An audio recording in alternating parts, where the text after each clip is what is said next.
gavel. Yep. Gavel time. Gavels. Gavel it up. Is this one yours?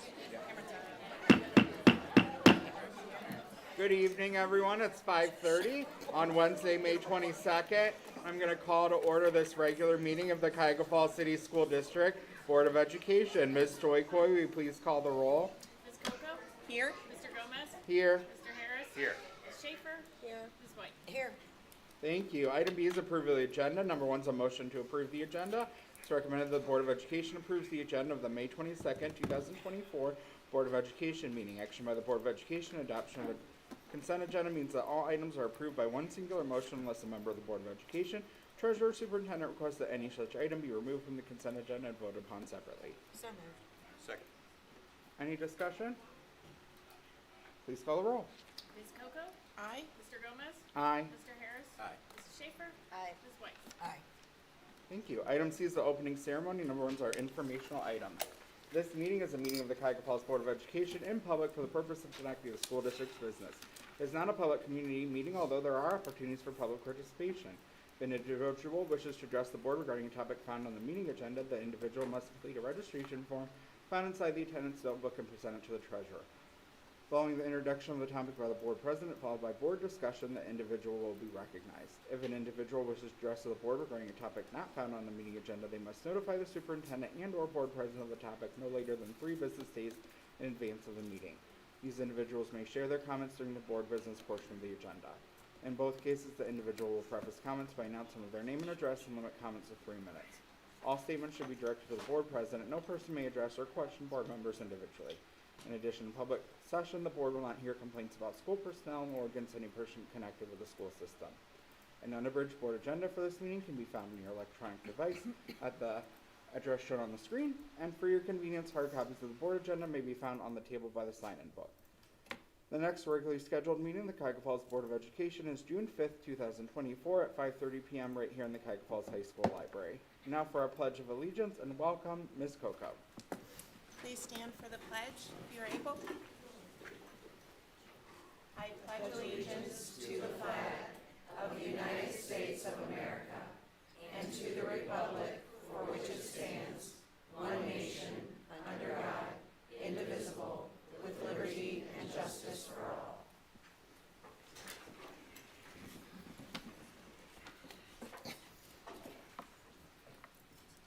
Welcome. Our vision, Cuyahoga Falls City Schools, the hub of our community, committed to a culture of caring. We innovate, we create, we personalize education for all. Our mission, every student, every day, every opportunity. The board's strategic plan goals are as follows. School safety. We aspire to have a welcoming environment that ensures that the physical and social well-being needs of every student and staff member are met. Academic growth. We aspire to have significant growth through personalized education for all students. We aspire to improve graduation rates so that our students are prepared for employment, enrollment, or enlistment. Engagement, inclusion, and diversity. We will ensure that every student has access to resources they need when they need it in order to be successful. Technology and systems integration. We aspire to create safe, secure, and efficient technology systems to support high-quality teaching, learning, and district operations. Thank you. Item D is our presentations, and our first presentation tonight is a student performance from our elementary honor choir. We have Mr. Becker Howell to lead that one.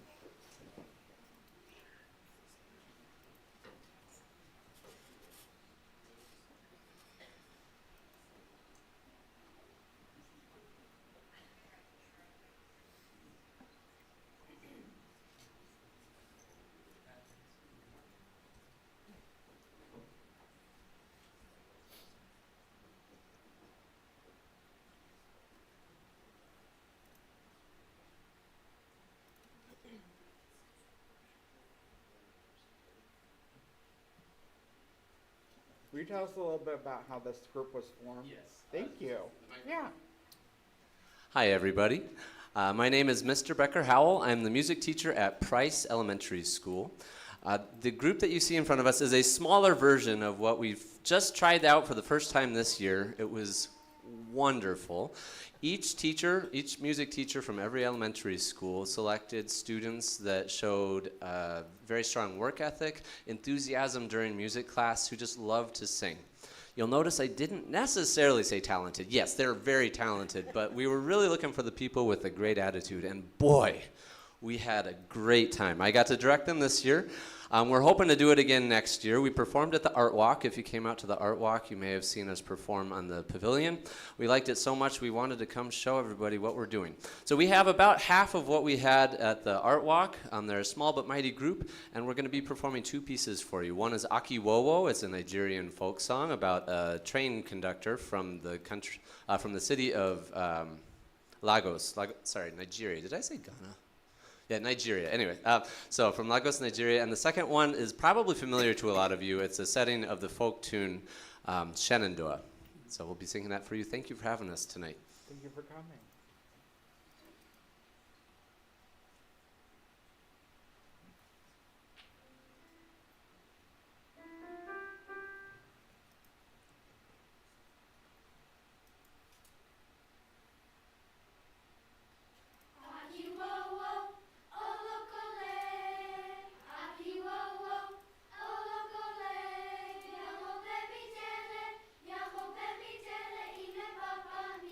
Aki wo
Our next presentation is our annual recognition of our retirees. And I'll invite up Ms. Bogdan and Ms. Whitcomb, her assistant, in this honoring. It's an annual tradition to invite all of our retirees from the district to come to a board meeting so that we can share in honoring you. We thank all of those who choose to come to allow us to get this opportunity to recognize all that you've done for our district and to share in the many recognitions of you. All very deserved. So thank you all for coming tonight. Thank you, President Gomez. Board of Education members, Dr. Selko, Mrs. Stoiko, thank you for providing me with the opportunity to shine a bright light on our retirees this evening. Before we begin with individual recognitions, on behalf of the entire district and community of Cuyahoga Falls, I want to thank all of the retirees, including those who could not make it this evening, namely Ms. Leanna Benner from Cuyahoga Falls High School, Ms. Katie Beck, Silver Lake, Ms. Cheryl Bruce from Richardson, Ms. Shar Carson from the Transportation Department, Ms. Cynthia Cleary from the high school, Ms. Amy Davis from Preston, You're reading. Ms. Judy Gaylord. Let me get stuff, am I being too loud? Wait. Oh. I was trying to be so loud. No, I want you to hear you. Oh, should I go through again? No, you're reading people who are here. Are you trying to read? I'm reading everybody's. Oh, okay. Yeah, I'm just reading everybody. So I'm gonna go back to Miss Cynthia Cleary from the high school, Miss Amy Davis from Preston, Miss Judy Gaylord from the high school, Miss Virginia Gless from DeWitt, Miss Bobby Houston from Richardson, Mr. John Jordan from Cheney, Miss Ellen McClure from Central Office, Miss Lila Shannon from the high school, Miss Terry Taylor from DeWitt, and Miss Deborah Willard from Lincoln. Those are all of our retirees this year. So let's give them a round of applause. Thank you.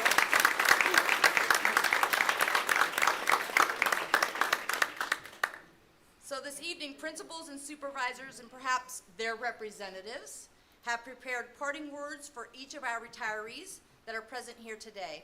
When I call your name, please come to the podium so that we can recognize you. Our first retiree that I would like to invite to the podium is Ms. Katie Beck from Silver Lake, who is being recognized by Mr. Chris Dulka.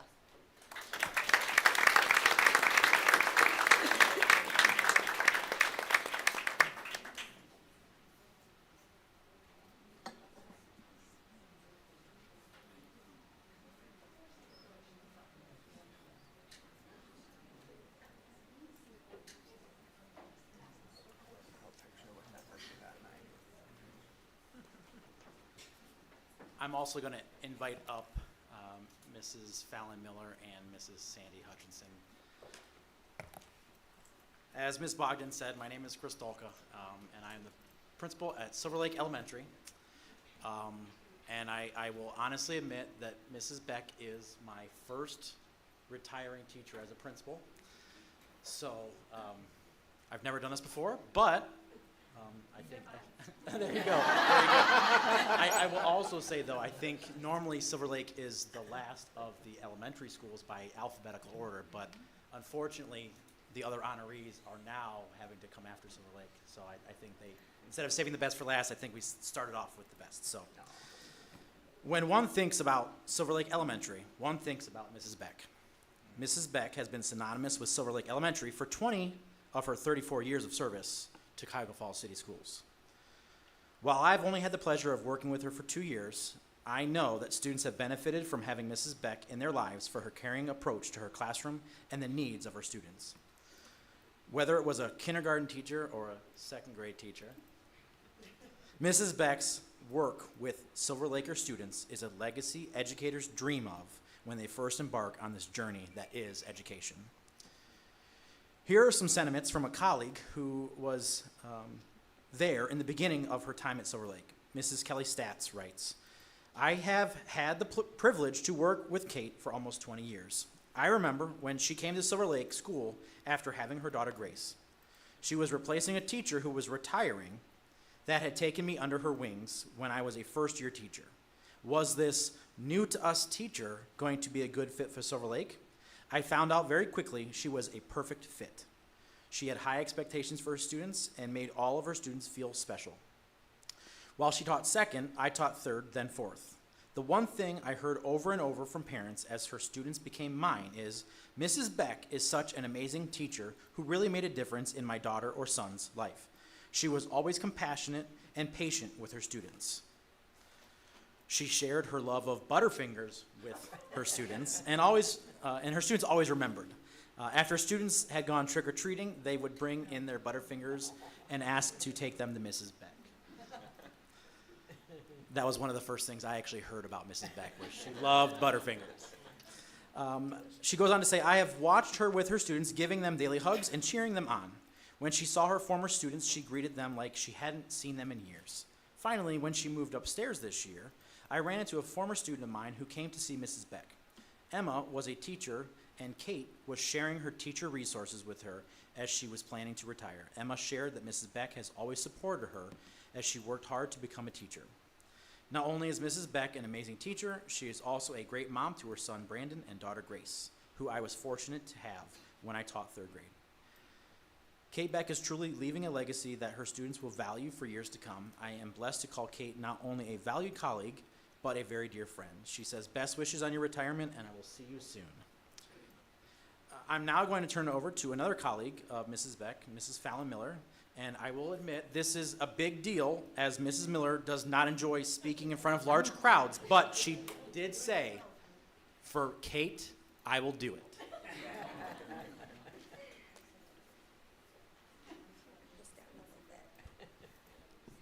Mrs. Beck, where do we start? You are an absolute gem. As a teacher, colleague, mom, wife, friend, not only do your students look up to you, but we do as well. I had the pleasure of working with Kate for the past 15 years. When I found out that I was moving to Silver Lake Elementary, I was told to look for the one with beautiful blonde hair, that I would love her. They were right about who she is and her hair. Kate, she does. She has the most perfect hair.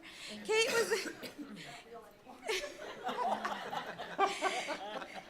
was the first person to welcome me with open arms and has never let go. Over the years, we have shared many fond memories, from dressing up like characters from The Wizard of Oz to working together on TBTs. Kate always makes things fun. Kate, you truly are one in a million. I can't even think about starting next year without you. Thank you for your wisdom, thank you for your willingness to always share, and thank you for being you. We love you.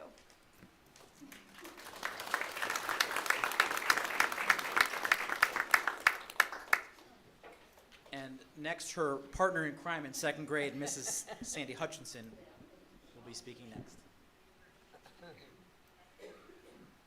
Okay, well, you're going to hear some of the same stuff.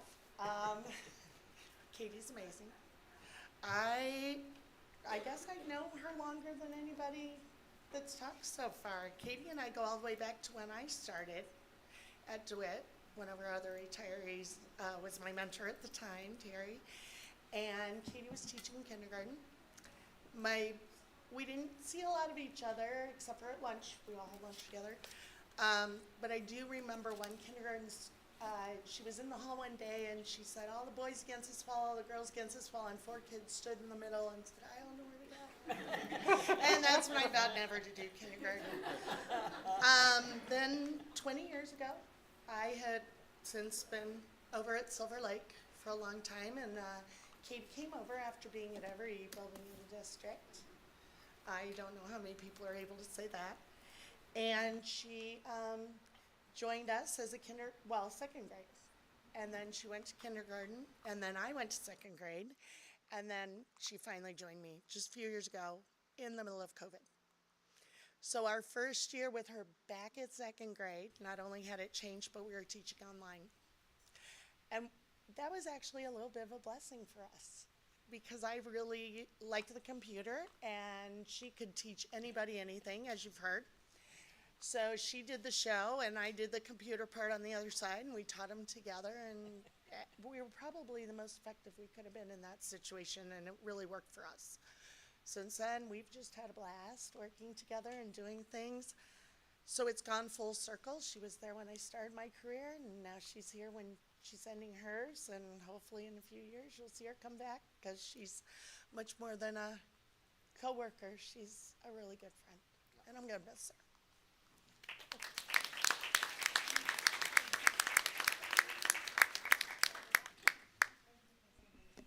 In closing, I wanted to say Silver Lake cannot replace a Mrs. Beck, but we can rest assured that the legacy she's leaving will be something all of us can strive to one day achieve.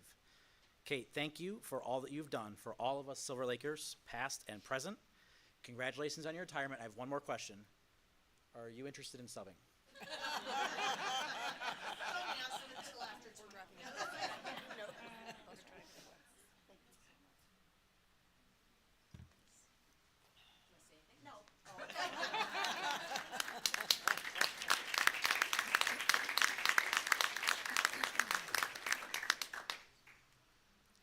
Next, I would like to invite Ms. Cheryl Bruce from Richardson, who is being recognized by Ms. Julie Hall.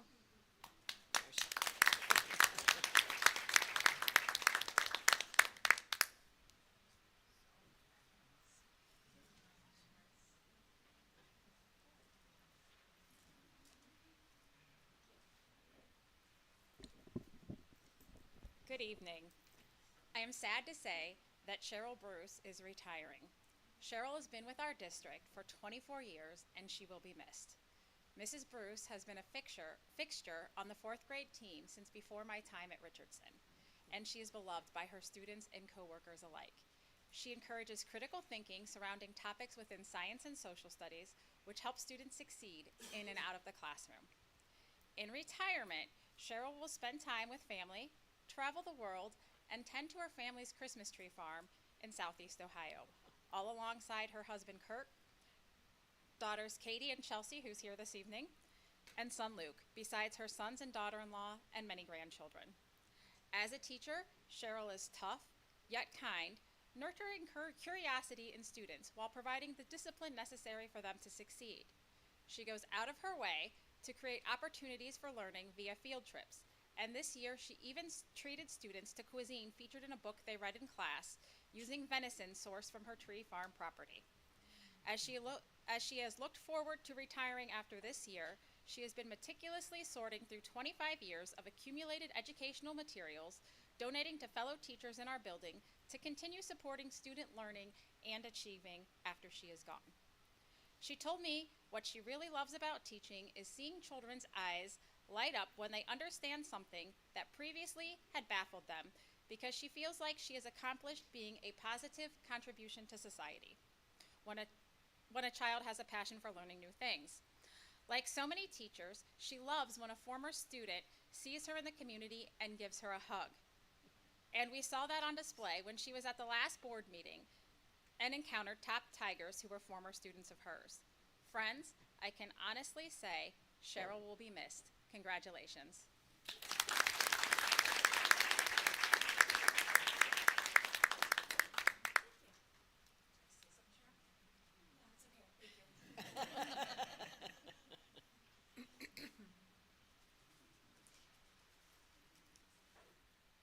The next retiree that we'd like to recognize is Ms. Shar Carson. She's not with, oh, that's okay. Do you still wanna give your speech, Margie? Okay. She's from the Transportation Department. This is Margie Johnson, our Director of Transportation. Supervisor. Hello, thank you. Well, we hoped Shar was going to be here. She was supposed to be. She's been very sick lately, and I did not hear from her tonight, so that makes me a little worried. Shar is a character. This is her second retirement. She was a bus driver at Woodridge, and then she came here, so this is her second time retiring. She is quite a feisty lady. She is one of my most dependable drivers. When she called off, I knew she was really sick, because Shar just didn't call off.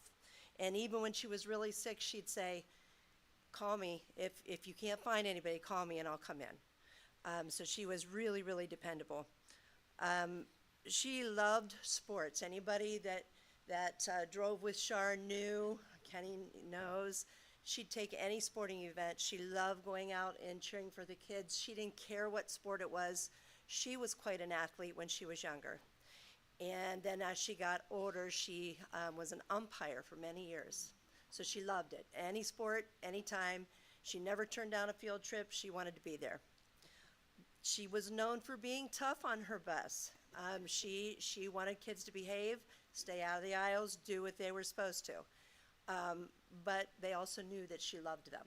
And she was also had a very sweet side to her, and those kids knew that she really cared. The students knew that Shar had a huge heart, as do all of the bus drivers. She would do anything for anybody, and we are really going to miss her.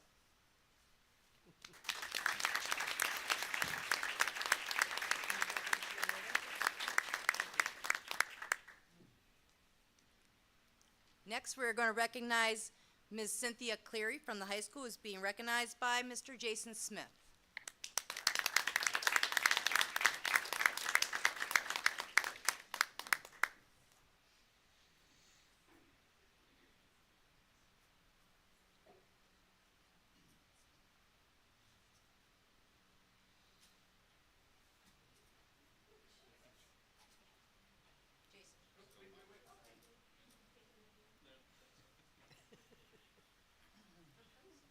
You're fine. Take your time.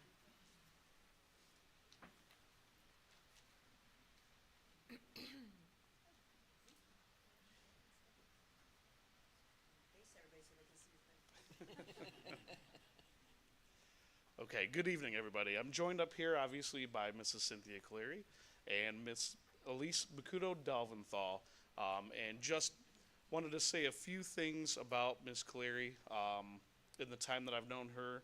And I talked to her a little bit about some of her past experiences that I'm going to share, if, she said that it was okay. But Mrs. Cynthia Cleary started teaching French in 1969. Cynthia studied at Sorbonne in Paris and the University of Laval in Quebec, Canada. Mrs. Cleary taught early childhood education at Kent State University starting in 2000, right? And helped train teachers on working with toddlers. Mrs. Cleary came to Cuyahoga Falls High School in 2015 and has taught French here at the high school, as well as the advisor of the French Club for the last 9 years. In the time that I have known Cynthia, I've witnessed her unique ability to connect with her students, certainly her colleagues and her colleagues in the World Language Department, whether it's teaching French or being the advisor to the French Club or one of our freshman study hall duties. Mrs. Cleary has always cared deeply about her students. Cynthia has been a wonderful colleague and been wonderful to work with and just to talk to share in some of the experiences that she's had. I really appreciate the last few years that I've had with her, having the opportunity to really get to know her. I don't think I've ever seen Cynthia without a smile on her face. There's no doubt that she truly loves what she does and has loved her time here at Cuyahoga Falls High School, and I know we've loved having her here. I know that she will enjoy spending time with her family and having an opportunity to visit with her sons and travel whenever possible. I just want to thank you again, Cynthia, for everything that you've done for our students, your time here at Cuyahoga Falls for the past 9 years. Thank you for everything you've done.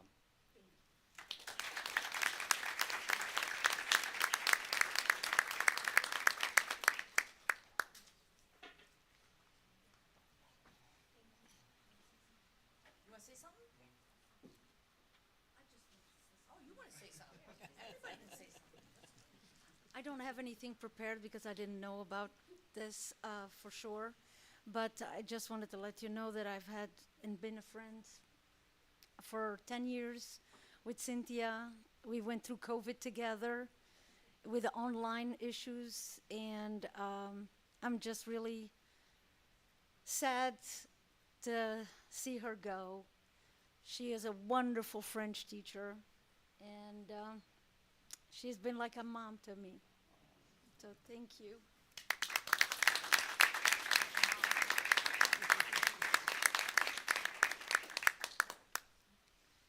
Like to invite Mrs. Amy Davis from Preston, who is being recognized by Ms. Tammy Brown and a few of her friends.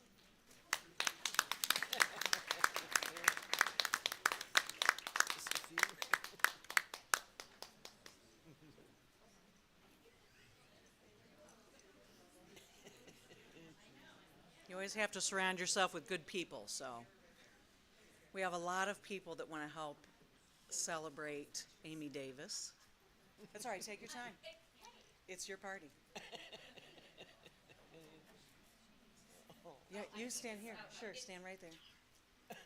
Okay, I've got to go somewhere, so I'll be back. Oh,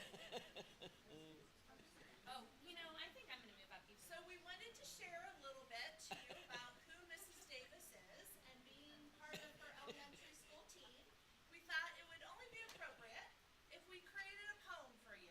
So, for those of you who do not know Mrs. Davis, we're gonna share a little bit about who she is. M. M is for the many, many, many papers you have graded and report cards you have prepared. R is for being so responsible and wearing so many different hats over the years. S is for all the students you have taught over the last 35.97 years. D is for your Davis Andy D's program. A is for you anxiously anticipating an awesome retirement. V is for being a very valuable member of the Preston team. CFEA, ETL, FAC, Sunshine, Cuyahoga Falls 2000 committee, and the AV coordinator. And I'm sure we missed some.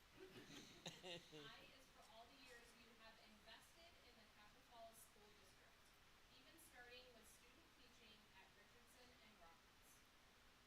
S is for several principals, 15 to be exact. Now, the interesting thing, when I first became principal at Preston, one of the unique things about Preston that attracted me to it is the number of Falls grads that teach or work at Preston. Amy being one of them.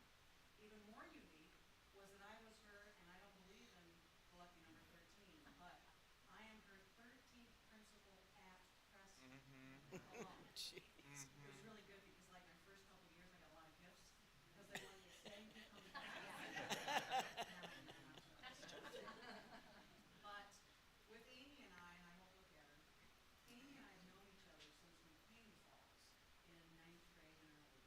And we went through high school together, we went to college together, we were sorority sisters, those words will be later. But it has been a blessing to work with her every day.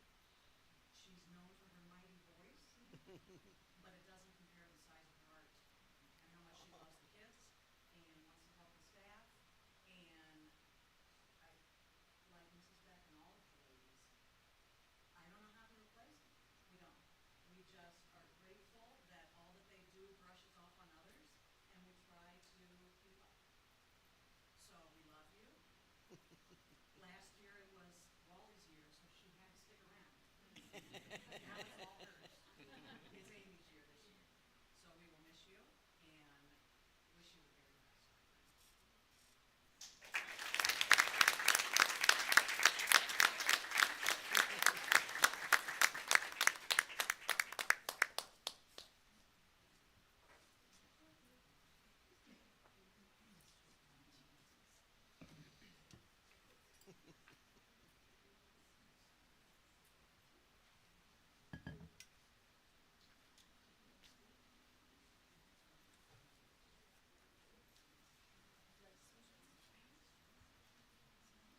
I just will say that we were 84 graduates, and this coming August, we celebrate our 40th.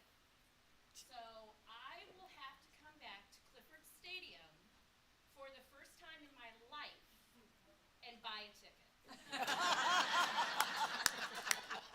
So, KJ, can we come for one? I was gonna say, you can be my guest on my Suburban League pass. okay. Yes, Wally, you're because on your own. I had my student athletic pass, and then I became a teacher, and I said, gosh. I get it. Yes, I am grateful for my 35.97 years. I am definitely thankful for all of my friends, and I am blessed, and I will cherish my memories forever. Thank you.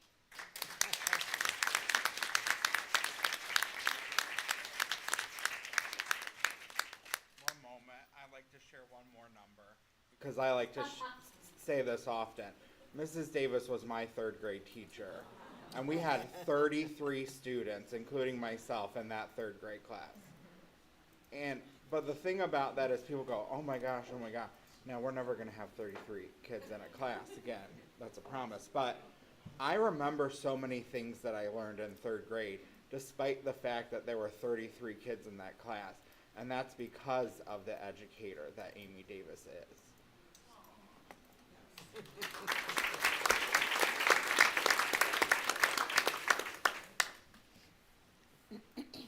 Next, I would like to invite Ms. Bobby Houston from Richardson to the podium. She's being recognized by Ms. Julie Hall.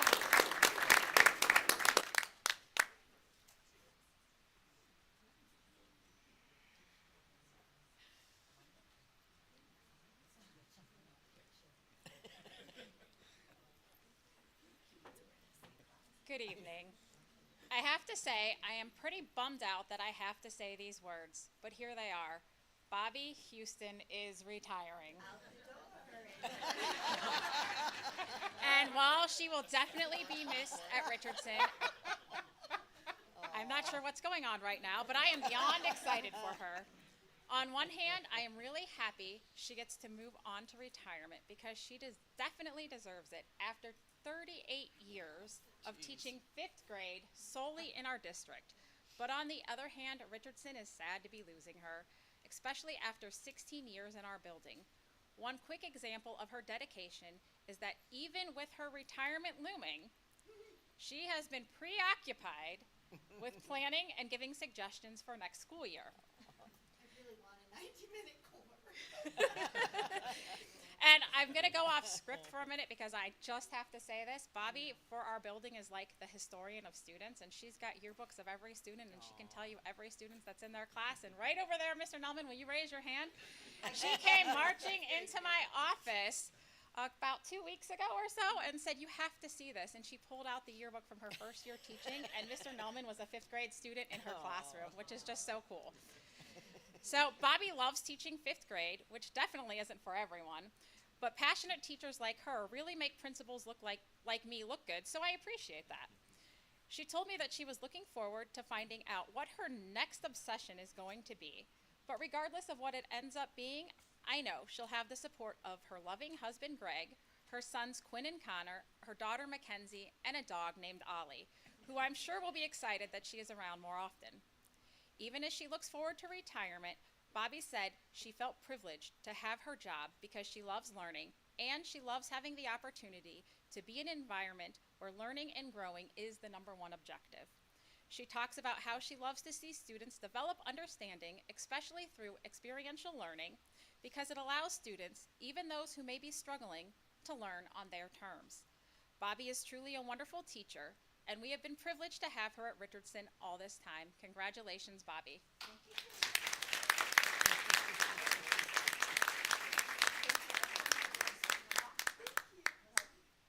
No, but I do want to say, well, I guess I do. Go ahead. Say, Amy Davis was the long-term sub next door to me. I think I had taught maybe 2 or 3 years.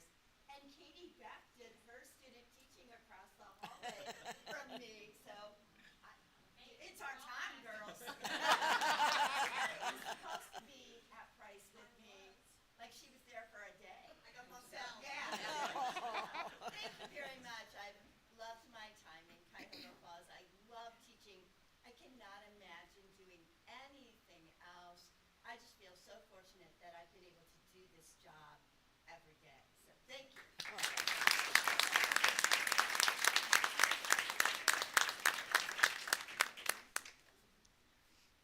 Our next retiree that I'd like to invite to the podium carried me for over 20 years. Eternally grateful to her, Ms. Lila Shannon. Could you come to the podium? You're being recognized by Mr. Jason Smith.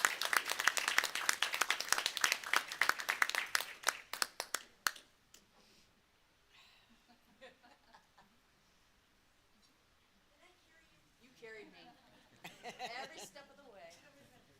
Yes, well, not physically. Still carry me. No. All right. Miss Shannon said that I have to keep this relatively short, so I will do my best. But as Miss Bogdan just said, Miss Shannon has been a staple here, Cuyahoga Falls, for certainly 20 years of the high school and beyond that. And I'll get into that in a little bit. But speaking of carrying, I know I'll try. I'll get into it. But the past 5 years, I've had the opportunity to work really closely with Miss Shannon, and she has really done a lot to help shape me into who I am as an administrator, and I am forever grateful for that. So. But I will give you a little bit of history. So Miss Lila Shannon started in the Cuyahoga Falls City School District technically in 1991 as a sub, and then 1992 hired full-time as a cafeteria worker at Cuyahoga Falls High School, where she worked for 7 years. Lila then went to DeWitt in 1999 and worked there for a few years as a building secretary. Lila came back, thankfully, to the high school in 2004 as a unit secretary and has remained there ever since. I believe in that time has worked with 6 different assistant principals, if I'm not mistaken. Yeah. She's been in charge of graduation since coming back to the high school in 2004 and has been the scorekeeper in baseball for the last 10 years. I, as I mentioned earlier, have had the opportunity to work with Lila for the last 5 years. She never shies away from a challenge and has always been willing to take on new tasks, and I can assure you for 5 years I've been quite challenging. I will certainly miss Lila's sense of humor, her ability to make me laugh and smile no matter the situation, or her ability to tell me exactly what I need to hear in just about any situation. Absolutely. As I said, Lila has been a staple of the high school, a true definition of what it means to be a black tiger. Ms. Shannon has developed wonderful relationships with so many of the staff and students at the high school, embedding her legacy in the halls of CFHS in every year at graduation for the last 20 years. I know that she will enjoy babysitting her grandchildren, spending time with her family, and traveling whenever the opportunity presents itself. I wish nothing but the best for you and for your family. You will absolutely be missed, but I'm so happy and grateful for the time that I've worked with you and for all of your time and what you've done for the Cuyahoga Falls City School District these last 33 years. Thank you for everything, Lila.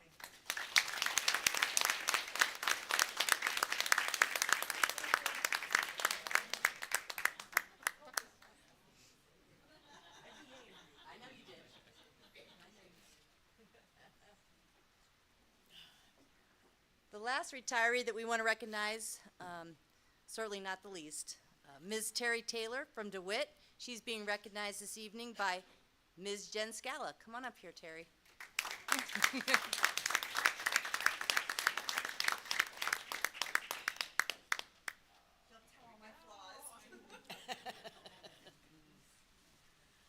I also can't believe we are here, Terry.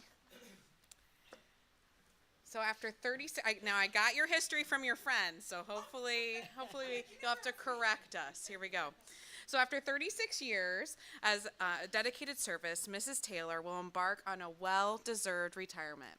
Mrs. Taylor began her career at Preston and DeWitt Elementary, where she was a reading Title I teacher. The following year, she taught 4th grade at Newberry Elementary before moving full-time to DeWitt Elementary, where she spent the rest of her career teaching 3rd grade and 5th grade and helping to build our strong DeWitt family. Mrs. Taylor impacted countless students throughout her tenure, leaving a mark on their academic journey and personal growth. Mrs. Taylor consistently demonstrates a deep understanding of how to differentiate mathematical concepts and a remarkable ability to convey those ideas to students. She possesses a unique talent for breaking down complex mathematical theories into instruction that's accessible, engaging, and relevant to all of our students' lives. Her teaching style is not only informative, but also inspiring, fostering a love for learning and a desire for a growth mindset among all of her students. When I asked students what they will remember about her, they said, all things calves, and, ready for this one? You like this one. Does McDonald's sell cheeseburgers? Which I have come to discover is a mathematical order of operations. They also wanted me to sing all the math songs that they had learned for you, but I said I was going to have to leave that one up to them. So retirement is a well-deserved reward for after years of hard work and dedication. I know that Terry will enjoy many hours on the lake, by the pool, and spending time with her friends and family. However, The legacy of Mrs. Taylor will continue to inspire future generations of educators and students as she begins her journey at the collegiate level. I am honored to have had the opportunity to work with such a dedicated and passionate educator. I wish her nothing but the best on her next adventure. Congratulations, Terry.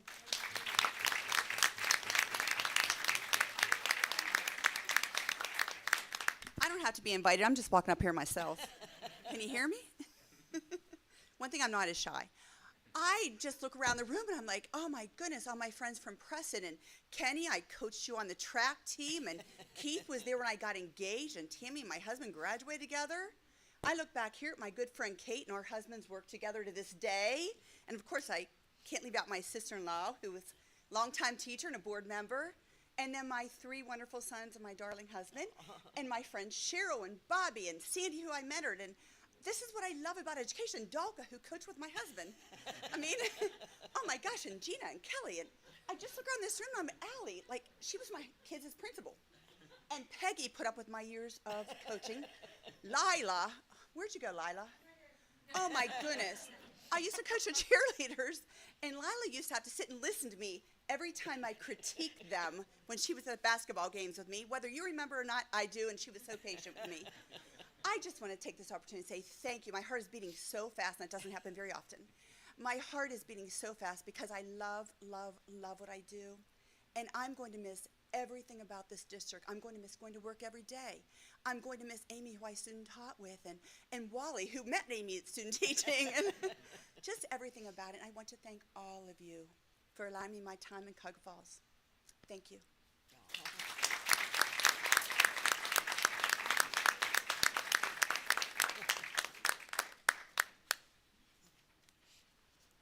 Finally, I want to thank the families and friends who joined us this evening. I'm sure your support means the world to our retirees. And a special thank you to both Ms. Mallory DePompe and Peggy. Thank you so much for all the behind-the-scenes work to make this evening possible. Thank you.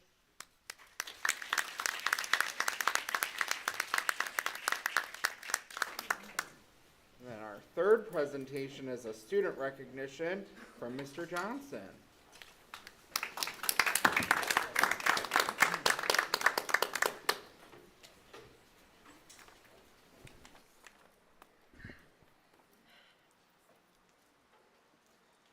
I first want to thank the Board of Education and Dr. Selko for having us here to have the opportunity to recognize these young men before you for the accomplishments they had on the track this season.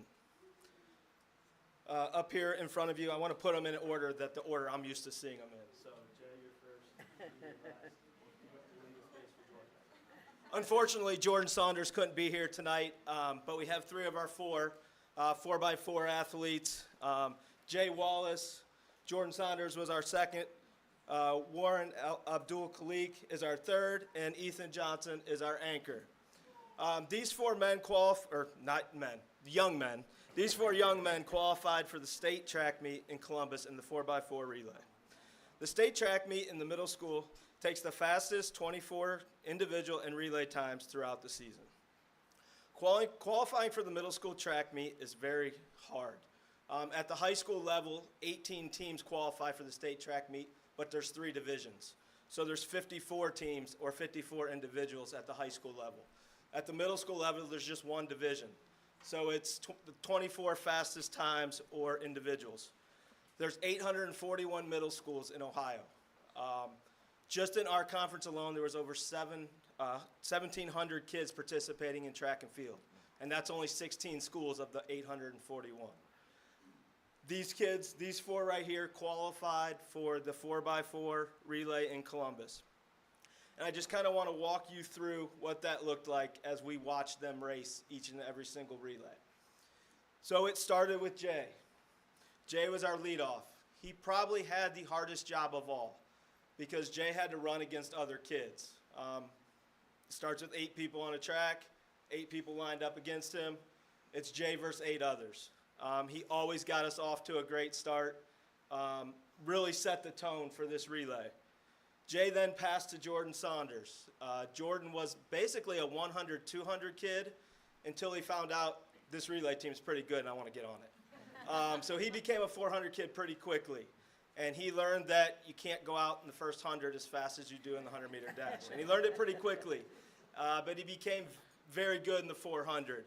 And by the time Jordan was done, we had usually had a lead. Then he passed to Warren. Warren, at the beginning of the season, I'll never forget this, and I know he's going to remember this. We're in the very first practice. We're in that cafeteria right across the hall. And Warren looks at me and his coach, and he said, the one thing I'm not going to do this year is run the 400. I said, okay, we'll see about that. Warren runs like a deer.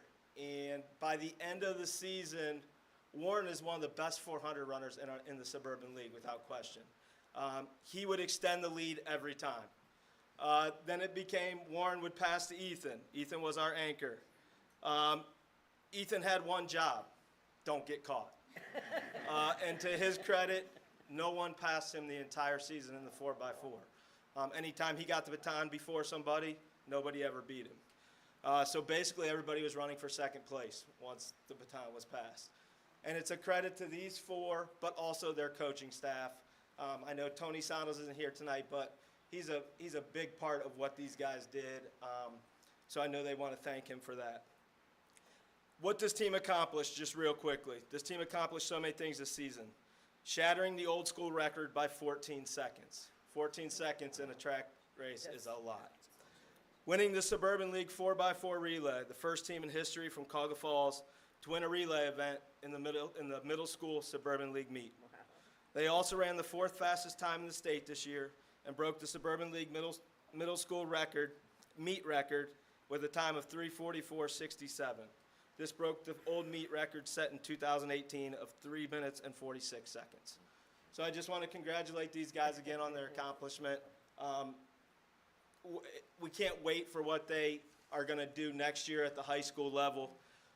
Just a quick thing, if they would have ran in the high school District 1 or Division I district meet, they would have qualified for finals this year as 8th graders. And that was in the high school meet. So we're expecting a lot from them. Sky's the limit and no pressure. All right? Good job.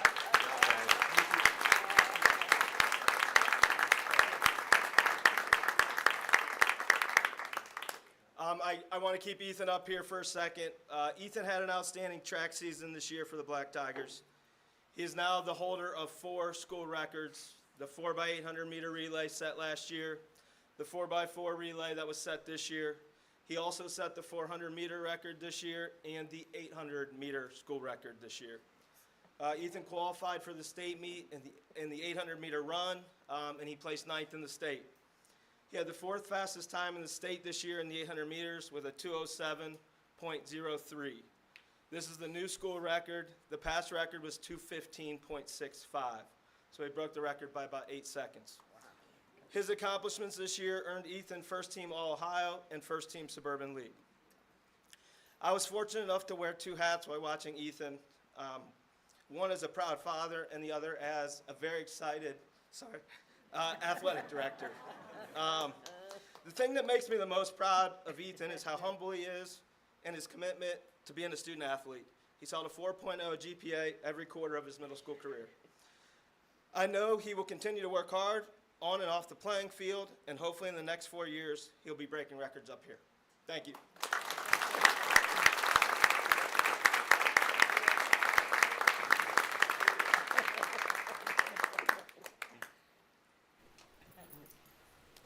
And we have certificates and pins for all of them as well, so hopefully we can get Jordan's to him tomorrow at school. Thank you. And that concludes our presentations for this evening. We're going to go into the business part next, but if you'd like to leave, this is a great time to do it. Have a wonderful evening, and congratulations to all of our retirees. Have a great last day of students tomorrow.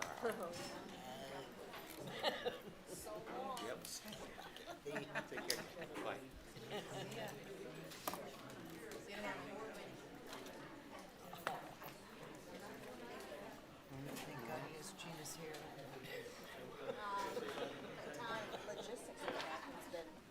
Gosh, it's something. That's great. Sure is.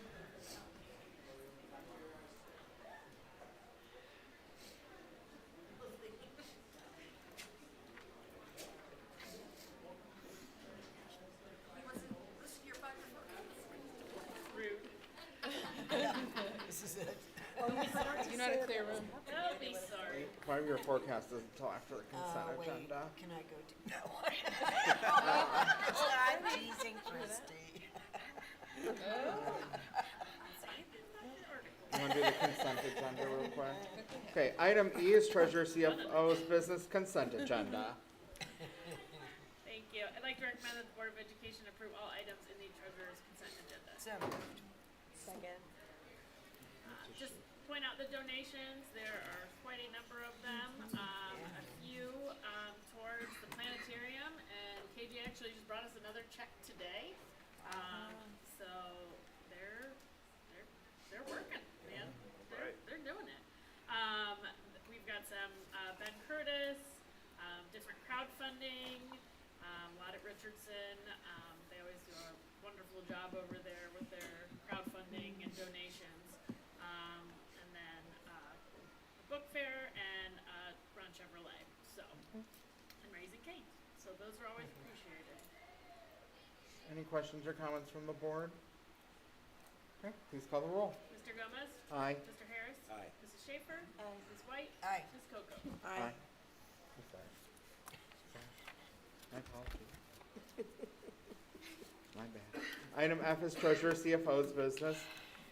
5-year forecast. It's recommended the Board of Education approves and accepts the 5-year forecast as presented by the treasurer. We need a motion to get into discussion. So moved. Second. And then, Ms. Stoikoi will present.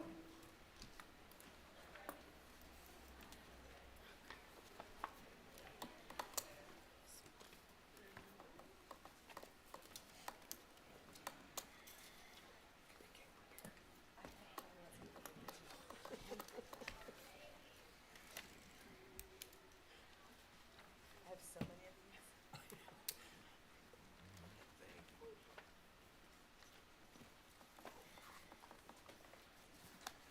You could have one on every floor of the house. For the game.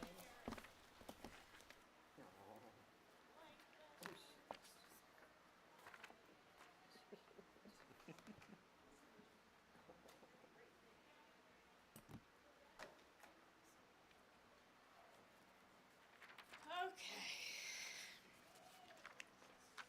Let's start off here. So this is the May version of the 5-year forecast as required. I did have a little help with this. So last Monday was Career Shadow Day for my daughter in 8th grade, and she chose me. She'll be so happy. She came and worked for the day. She sat in a policy meeting in the morning I only made her stay for an hour. I was in there for 3. So, but she really wanted to be able to type things in. I wouldn't let her type things in the forecast. She was like, just let me, because Kim was letting her type stuff in accounts payable. So she spent the day not sure if this is what she wants to do. But she does keep asking if anyone's asking about her. So in her absence, I said yes, they are. Right. Okay. So that is her. We're gonna get started now. This is one of my favorite shows. I know every episode, and we are supposed to start having fun now. Not 15 minutes now. We're gonna start having fun. Is that the timer on your presentation? Yes. Yeah, I can do that. So, as this was mentioned before, these are the vision and mission and our strategic plan goals, as they were talked about earlier in the meeting. Purpose of the 5-year forecast: to engage the Board of Education in long-range planning and discussions of any financial issues. Determining the school district's ability to sign contracts. And a method for, I guess it's the Department of Education and Workforce now, but Department of Education and auditor to identify school districts with any potential problems, financial problems. So this is the our filing of the 5-year forecast for this year. The base year is 2024, so the 23-24 school year that we're currently in. So we obviously are conservative in nature when we prepare this. It gives us a little bit of flexibility, as you've seen over the years with different things.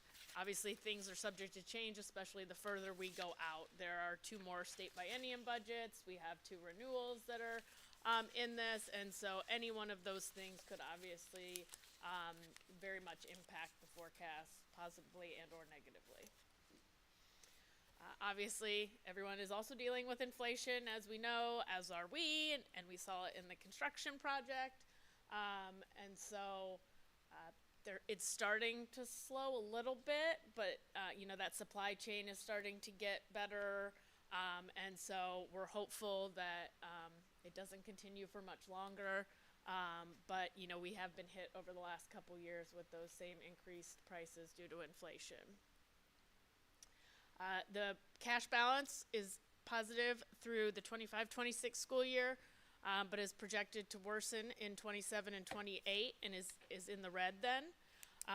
In order to balance the budget without any additional revenues, fiscal 28 would need to be reduced, expenditures would need to be reduced by about 27.5%. Again, there are some that's with no other revenue.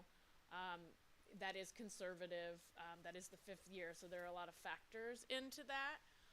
But right now, if everything was left as is and happened as it is in this forecast, that would be what we would need to do in that year to be not in the red. That is with passage of levies, yes. And as always, I always mention this, but you know, we'd like to remain diligent in assessing the need for those additional expenditures. So if we spend everything that is in the forecast right now up through FY27, then yes, then we would have to cut 27.55 yes, in FY28. correct. But if we, after tonight, start making other determinations, yes, it will compound and Okay. it won't be, it wouldn't be as drastic as, Okay. yes, correct. So obviously, that being said, you know, any additional expenditures to the budget without any kind of offsetting revenue, we really are going to have to start looking at. Obviously, that cash balance, as you see, is going down, and that's not something we want to happen. And so that is something we're really going to, yeah. no, keep going. I don't go want to ahead. cut you off. Go ahead. I definitely You're don't want to fine. cut you off. But then in FY27, just to clarify that, you said it worsens, but then FY27, I know I looked at the last page, but I'm going just off the slide you're on. Yeah. Projected to worsen, and then we'd have to cut all that. But to balance the budget in FY27, what would we have to do? I'd have to look at that. Okay. I'd have to look at that. I just know 28. But we'd have to take action probably to Yeah. balance the budget in 27. Yes, obviously it would be smaller than this, Okay. but I don't know the exact percentage, but I can get it for you. So really, the reality that you're presenting on this slide, because I'm trying to stay where you're at, is that we only have enough cash based on our current spending and levies to get through FY26. Correct. Correct. So here is the visual of how that looks. And then expenses versus revenues, and then you can, in the orange is where those renewal levies come into play in those final 3 years. So that last year would end at about, in the hole, about 12 million. Now, later into this, we'll get into the major reason for the change from November, because it is simply one major expense. But it has made a drastic change in this forecast from November.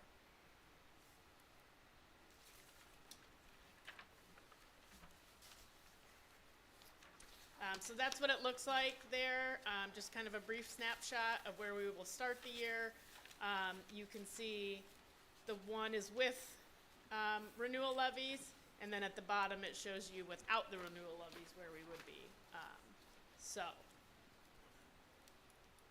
You can see there it would be in 26 that we would be in the red without a renewal levy.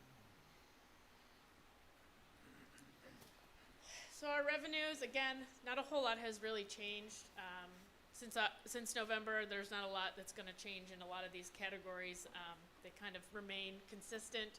Our two largest funding, or revenue sources, are real estate and state funding. It's about almost 82% of our total revenue. There are two renewal levies modeled. One expires in calendar year 25, one in 26. And revenue is expected to increase at a little under 0.5%. And historically, it increased about 0.76%. So you see we don't have a lot of large influx of revenue at any point in time, projected or history. Is that because you're expecting inflation to ease a little bit? Is that why you're expecting revenue to increase at lower than the historic rate?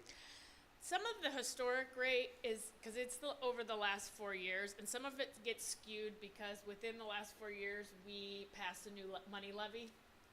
So that's factored into it. So really, we may have seen decreases overall in revenue, but because we added 4 mills that we didn't previously have before, it's in there. So there's like a year in there where there's not that money, and then all of a sudden the new money.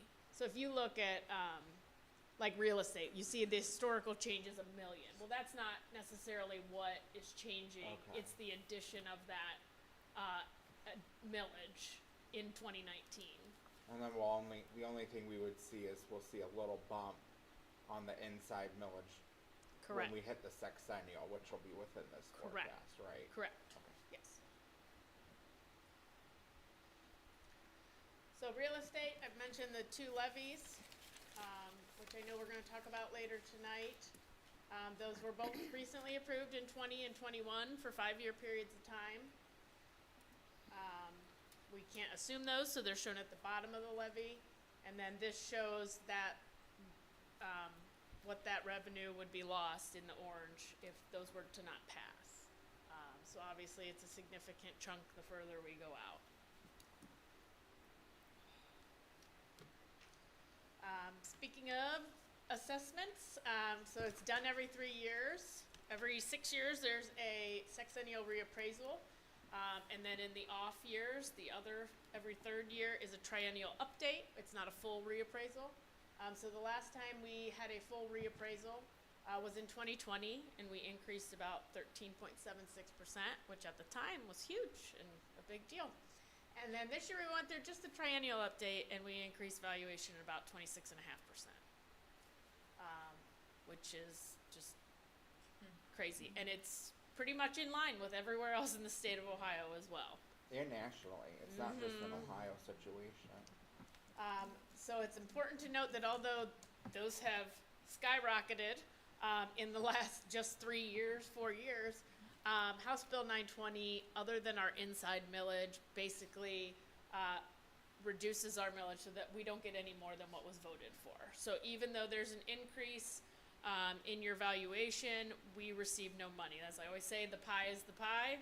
If the pie was $1 million and everybody's value changes, it's just how it's getting divvied up that's changing. It's not the end result of what we're getting, other than those 4.9 inside mills, which is a small portion of our millage. And those reduction factors, there's 2 classes. There's your residential, and then there is your commercial. So they call them class 1 and class 2. Those have different effective rates. They're kind of kept separate. Really, the bigger one is the residential agricultural. So the total district voted rate right now is 76.41 mils. And our class 1 effective millage is 30.06. And you'll see here in a minute, and I kind of talked about it in one of my other presentations about how that's changed over the years with these increase in valuations. There is such a thing as the 20 mil floor, and I did hear an interesting fact on Friday when I went to our OASBO little luncheon that we have.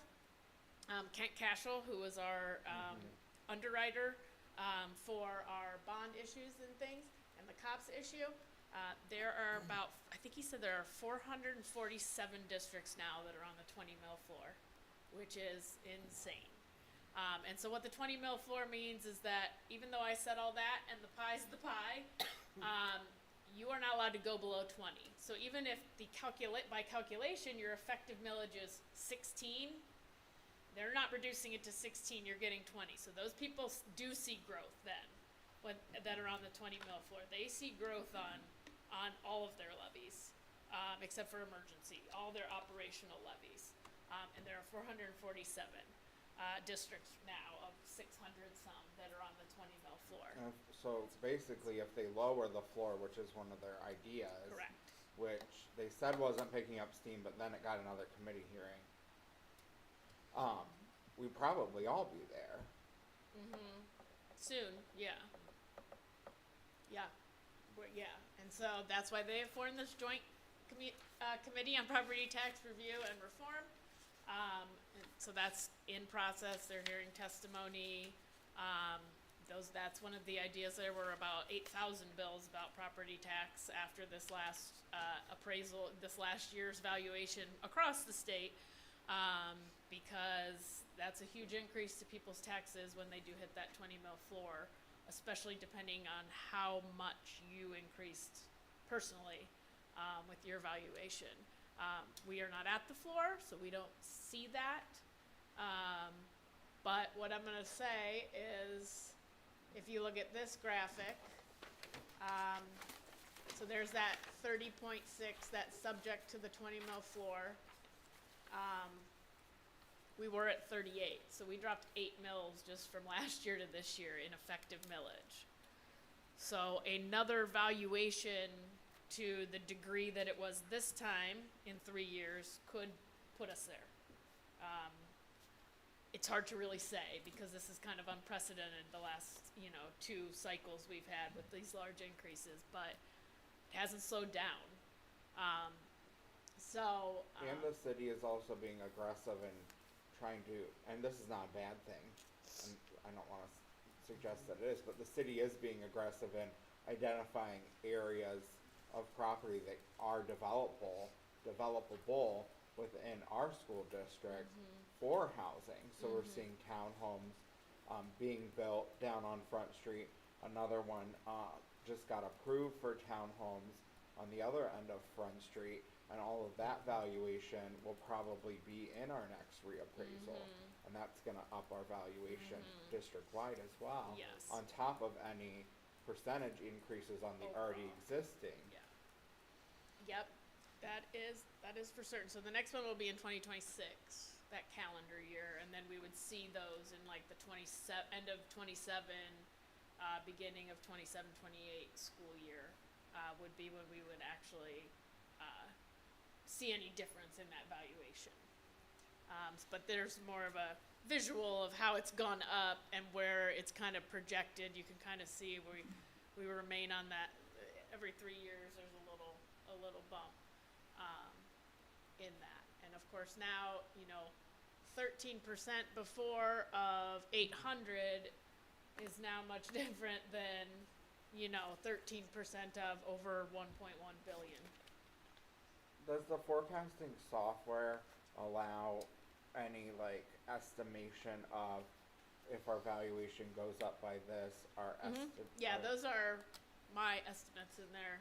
But of your estimated of what the effective millages would be? I think so. Okay. I'd have to look at one of the background things, but I think it does show I know it shows like the current, but I think it does show the projected as well. So I'll look at that and I can get that to you guys. Yeah. Public utility, personal property. This is small. It's a little over 1% of revenues. This is any tax revenues paid by public utilities. Again, also modeling the renewal portion of those. Again, we don't get a lot. This isn't a lot. It used to be a lot, and then they phased that out. Companies used to be taxed on their inventory and their furnishings, and it was millions of dollars for districts, and then they phased that out, and nobody gets it anymore. The final component of the tax revenue is the state share of local property taxes. It was previously called rollback and homestead, I believe, on here, which is the 10% rollback for residents and the additional 2.5% for owner-occupied homes.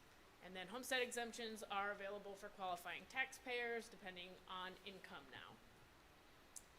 This is about 6% of total revenues. Again, the orange shows the renewal portion.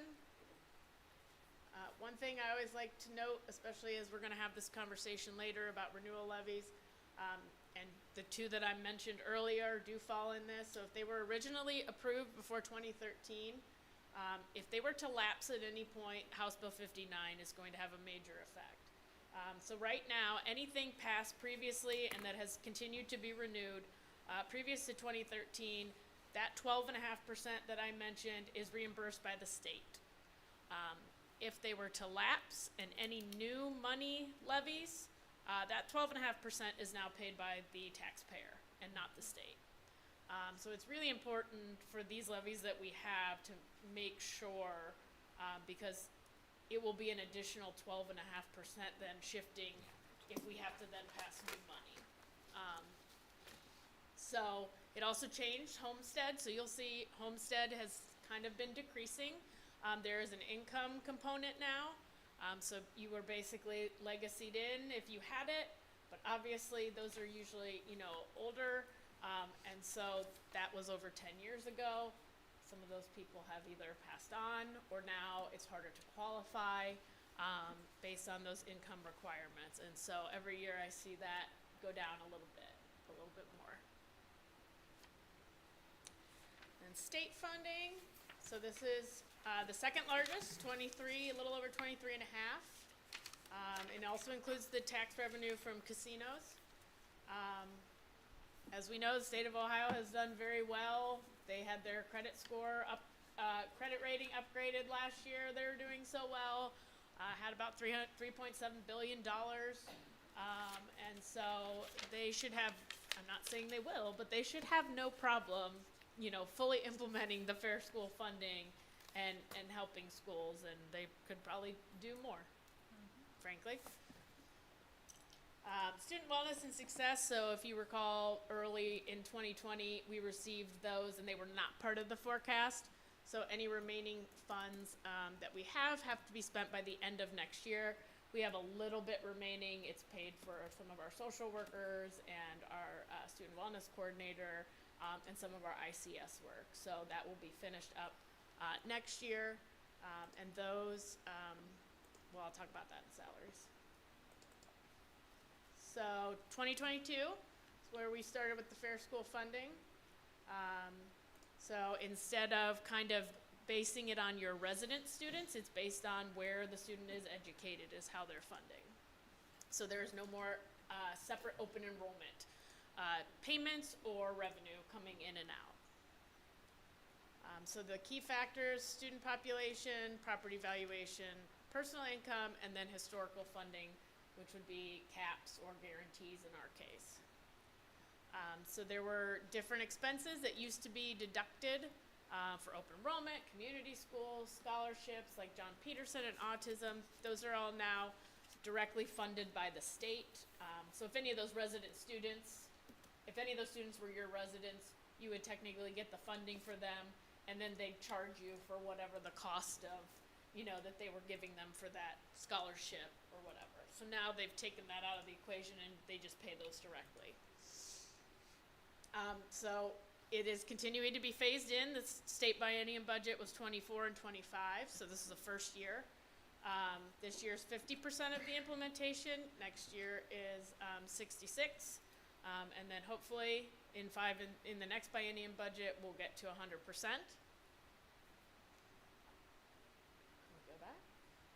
So there are 3 guarantees: the formula transition, supplemented targeted assistance, and formula transition supplement. So it basically says that districts will not get fewer funds in 24 and 25 than they did in 21. We are currently a guaranteed district. We are projected to be a guaranteed district the entire length of the forecast at this point. As I mentioned, so district educated as opposed of resident students is how it's being calculated. This is our enrollment, and you can see the drastic changes, and I think a few years before that it was up towards 5,000. So we've lost almost 1,000 kids, if not 1,000 kids, within at least a 10-year period, if not a smaller period of time. That's where the guarantee kicks in. but you can see that's really affecting a lot of things that are in this forecast and other things as well. So the base cost, this is how they come up with this. They basically say how much does it cost in your district to educate a child is the basis of the plan, and then how much is do we determine basically that can be supported by your local taxpayers, and then how much the remainder is what we'll kick in. And so it uses statewide average costs from fiscal year 22, which was a big win during the state budget. They updated those from fiscal 18, so that was a big win there. But these are the different categories, and then if you look here, there's kind of the sample that I always put in here of how they do it. They look at ratios per kid. You know, if there's 25 kids in a class and you have 400, we're going to give you X teachers for, you know, however many that is. I was talking to finance committee this week, though, that, you know, sometimes they don't count in things like there are 6 elementaries. They look at your second grade in total and say you have X number of kids, here's the ratio, so you should have this many teachers. However, at 6 elementaries, how they're spread out may result in us having to have more teachers than what technically is being funded because of that. So this is the numbers for us, how it comes to. So you see that per pupil cost at the bottom. This year is $8,224, and then it increases little by little. You can see kind of every 2 years in that where that budget comes in. So this is where the capacity per pupil, they figure out how much are we going to pay you of that $8,000. And so it's called basically the state share percentage. And so they look at your 60% based on, here's this again, your valuation, which ours is climbing, as is everyone's. So it's the most recent year or the 3-year average, whichever's lower. And then 20% on the federal adjusted gross income as well, same scenario, 3 years average or most recent, whatever's lower. And then the federal median income times the number of tax returns in that year. There's also a local share multiplier from 0 to 2.5, 2.5 for wealthy districts. You can see ours is at a 2.21, which is on the upper end there. But then you can see this state then says, we're going to get, of that 8,224, we're giving you 2,797. You are responsible for the 5,427. And you can see as it goes up, as the bottom, the per pupil base cost goes up, the state share goes down because those valuation averages begin to get higher and higher because we're looking, you know, those lower years are phasing out of that average. And our enrollment is also the same thing. It's the average. So we've got some years right now, you know, that are a little bit higher, but as we go, it keeps going down. And there's that graphic again of the valuation just for reference. So as part of the state funding, there's also restricted funding. So disadvantaged people impact aid, which used to be called economically disadvantaged, career tech, gifted, English learners, student wellness. Those are all restricted funding that are part of the state formula. So what you'll see here overall in the forecast is that with that state share percentage, a lot of these different restricted, that percentage is used in calculating this. So because ours is going down, you will see a decrease in the restricted funding. However, it's just offset in unrestricted funding because we're on the guarantee. So we can't get less. So it just really moves from restricted to unrestricted at that point. But this restricted funding goes down because of that percentage is going down throughout the years. Catastrophic aid, or now it's called threshold cost, I should say. is our students that we educate, we can submit, there's a pool of money basically. Our special education students that are higher expenditures, we can basically submit all the expenditures for them. They go through them all and they kind of look at everyone who's applied and how much they're applying for, and then they basically say, okay, you submitted $1 million, which that was the number. I submitted $1 million worth of special education expenses, and we can give you this percentage of it, and it's usually 30-40% of that, because again, it's their pie, and they only have so much, so that it depends each year on who submits and how much they're submitting for, and what that total cost looks like, and then they kind of break it out. Also this year, we did receive a subsidy for high quality instructional materials, which we've talked about a lot. This was another mandate in House Bill 33 that the state of Ohio said, we're going to come up with a list of literacy that you're allowed to use, and the literacy program that we spent $1 million on over the past few years was not on the list. And so we had to purchase, which is on the agenda tonight, new materials, which are about $448,000, I believe, and we got $193,000 to help us out from the state. Plus, we had to switch and made us.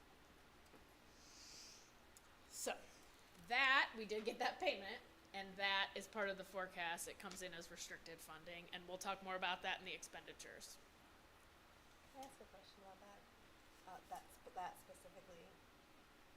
Do districts receive different amounts of money for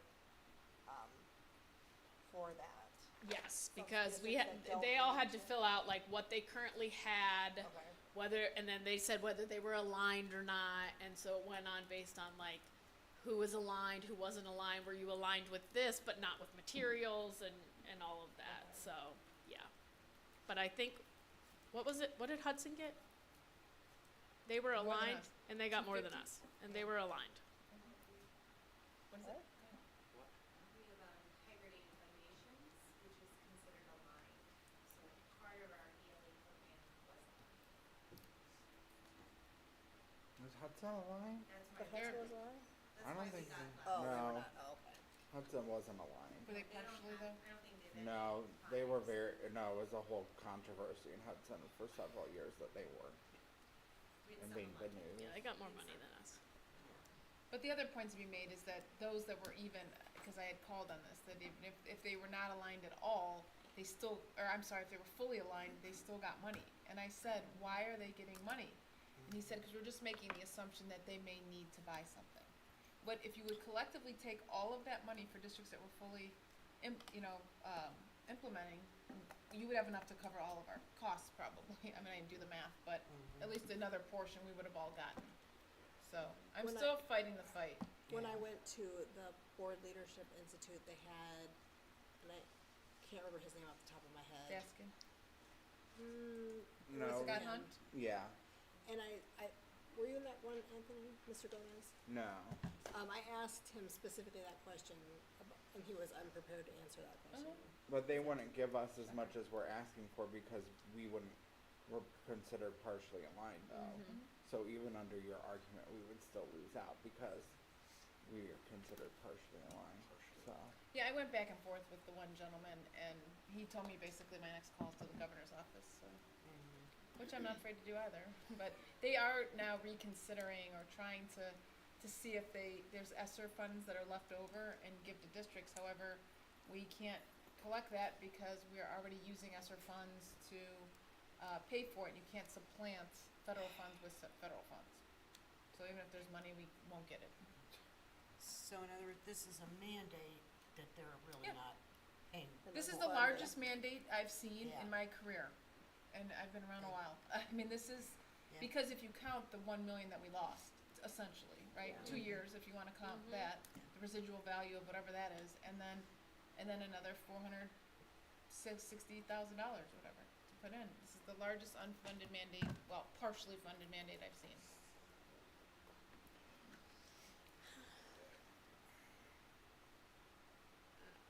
So we kind of went over the different restricted categories. Those are some other unrestricted categories, special ed, transportation, and then we have all the ones I mentioned before and how those are calculated.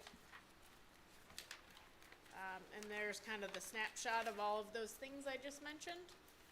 You can see that catastrophic cost set aside is they take 10%, and that's what makes the pot. So it's net, whatever I receive back as a catastrophic cost revenue is net of what they've taken, because they take 10% from every district in order, and that's what the pot is each year. And so some people get back more and some people get back less, and so technically they lose money on that. And this is just the overall look in more of a snapshot of everything we just talked about, kind of those local demographics. What the formula is actually calculating for us is line F, but then it goes in to kind of show, okay, but here's your guaranteed funding. You can see on line H the difference between what is being calculated and what our guarantee level is, and that you can see it's significant. A lot of that has to do with A, dropping enrollment, B, that valuation increasing, and so the formula is calculating less state share. And then you have your add-ons at the bottom, your DPIA, and then this shows that line R2 there, or no, I'm sorry, not R2, but the 2020 guarantee line. You can see the level that we're in the guarantee. So this year it's like $360,000, and next year it's 1.8, and we get all the way up to $4.3 million is not being calculated on the formula, but we can't receive anything less, so they supplement that $4 million. And so, and then it's also at the very bottom down there. And so this is overall what it looks like. You can see the state funding stays pretty flat overall. Like I said, there is a difference in restricted going down and unrestricted going up a little, but it's really kind of a wash. And the major differences kind of here are just those cost sets potentially being updated is modeled in here. But it's really nothing, there's no significant increases. It's really just about the math. It's my life. It's just about the math. But most importantly, why do bad things happen to good people? Like school districts and treasurers. All other operating revenues is basically the catch-all of everything else.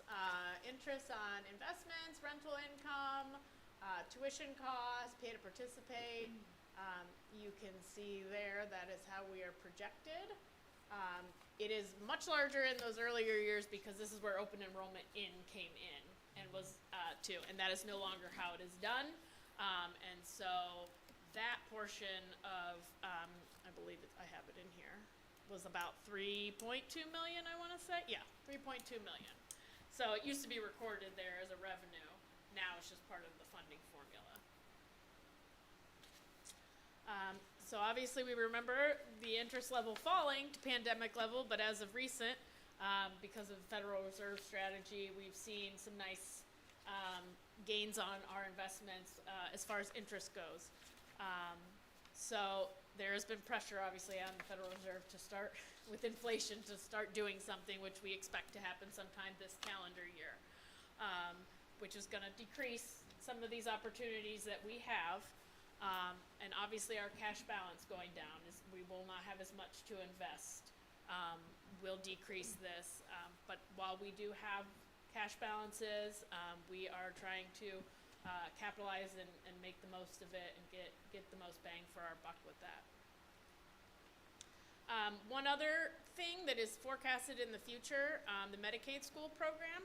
So it's a federal program that allows districts to receive Medicaid reimbursements for costs associated with providing evaluation team reports and individualized education program for students who receive Medicaid.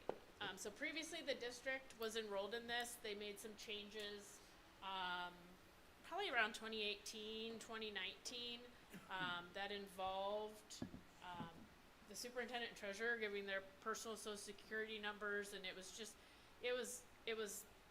very well communicated, I don't think, and it wasn't.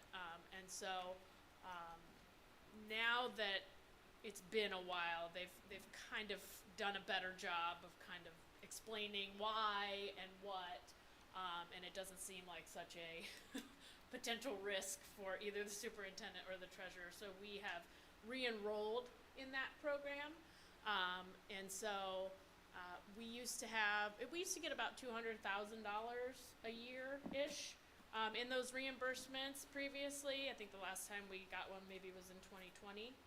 And so we will be seeing those reimbursements come in future years. Next year will be the first full year that we go through that process.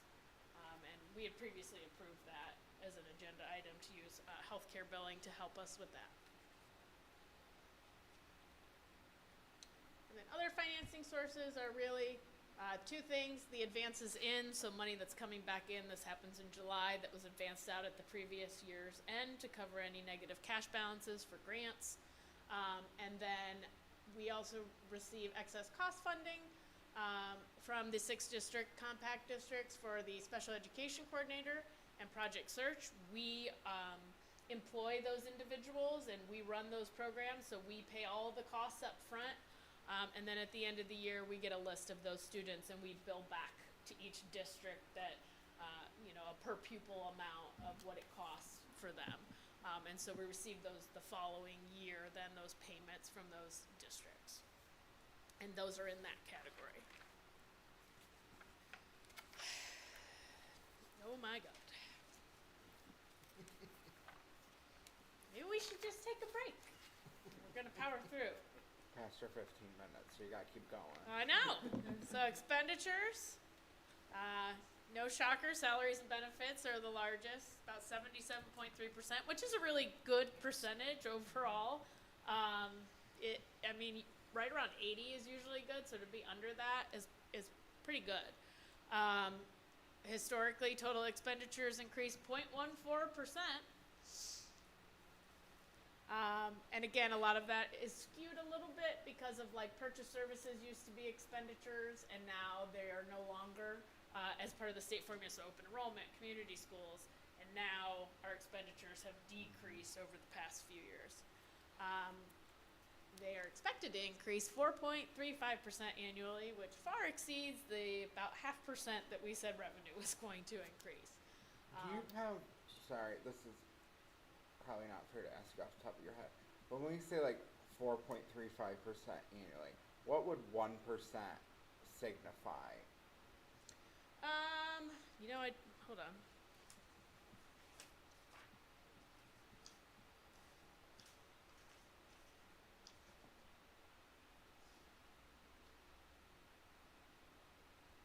$4.35% is $2.5 million annually.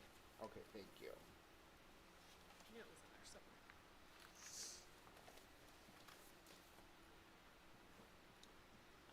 We spoke about this. Supply chain concerns continue to impact, starting to lessen, but they are still impacting. 2 years ago, June, we were at a 40-year high of 9.1, fell to 3.4 last August. We obviously had impacted costs for that, and it's kind of a wait and see mode. Things are starting, those supply chain, like I said, are starting to lessen, but whether it's transitionary or it's gonna last a little extended time is yet to be seen. Personnel services, so salaries, basically, for the people that we employ, 52.75%. 2019 '21, all three unions agreed to agreements for 3 years with base wages increase of 1.5, 2.5, and 2.5 respectively. And employees who had their step frozen during fiscal 12 had that step restored to them in fiscal 21. And I'm feeling like that's supposed to, okay, I'm right, all right, never mind. Most recently in this last year, all three unions agreed to a 3-year terms with their contracts, 2%, 3%, and 3% respectively, with the first year being this year. And this year also includes a step restoration for anyone who had their step frozen during 2013, and a one-time stipend payment for staff. The last 2 years would be the 2 years that we have not negotiated yet. It assumes the inclusion of steps and 2% based on historical trends. It's obviously not a guarantee. That is just what trend has shown. I mentioned this before, but in 2025, we're starting to move back in, not all of them, but some of our literacy specialists and social workers were either paid out of ESSER or paid out of the old student wellness and success funds, and they will be transitioned back into the general fund, which has always been in the forecast, even years ago. We knew that there would be a time that would happen. The district continues to analyze and audit classroom sizes, keeping an eye on enrollment.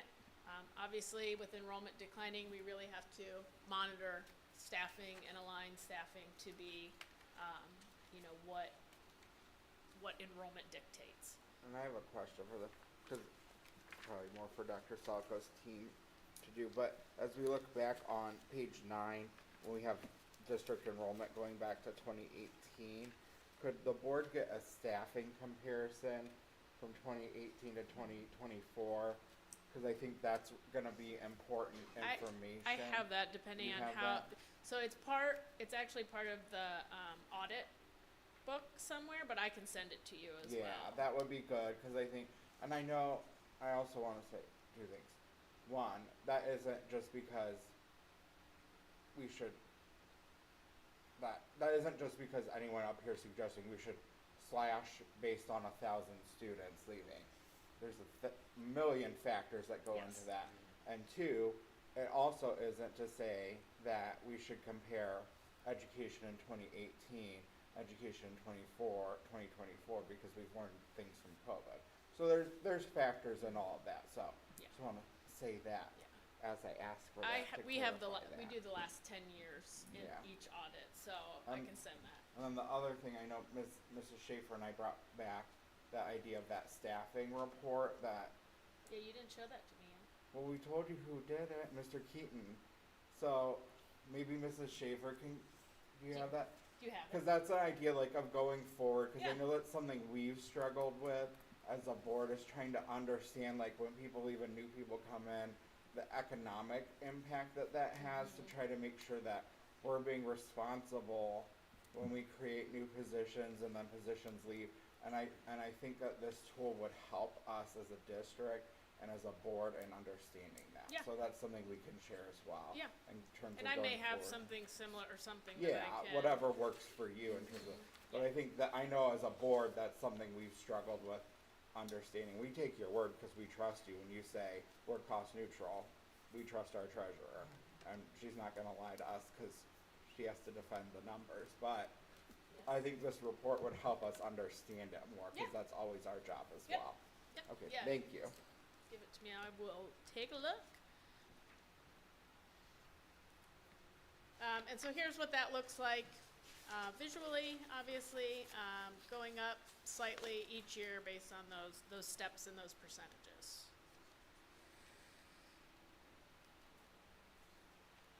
This is the unfortunate category.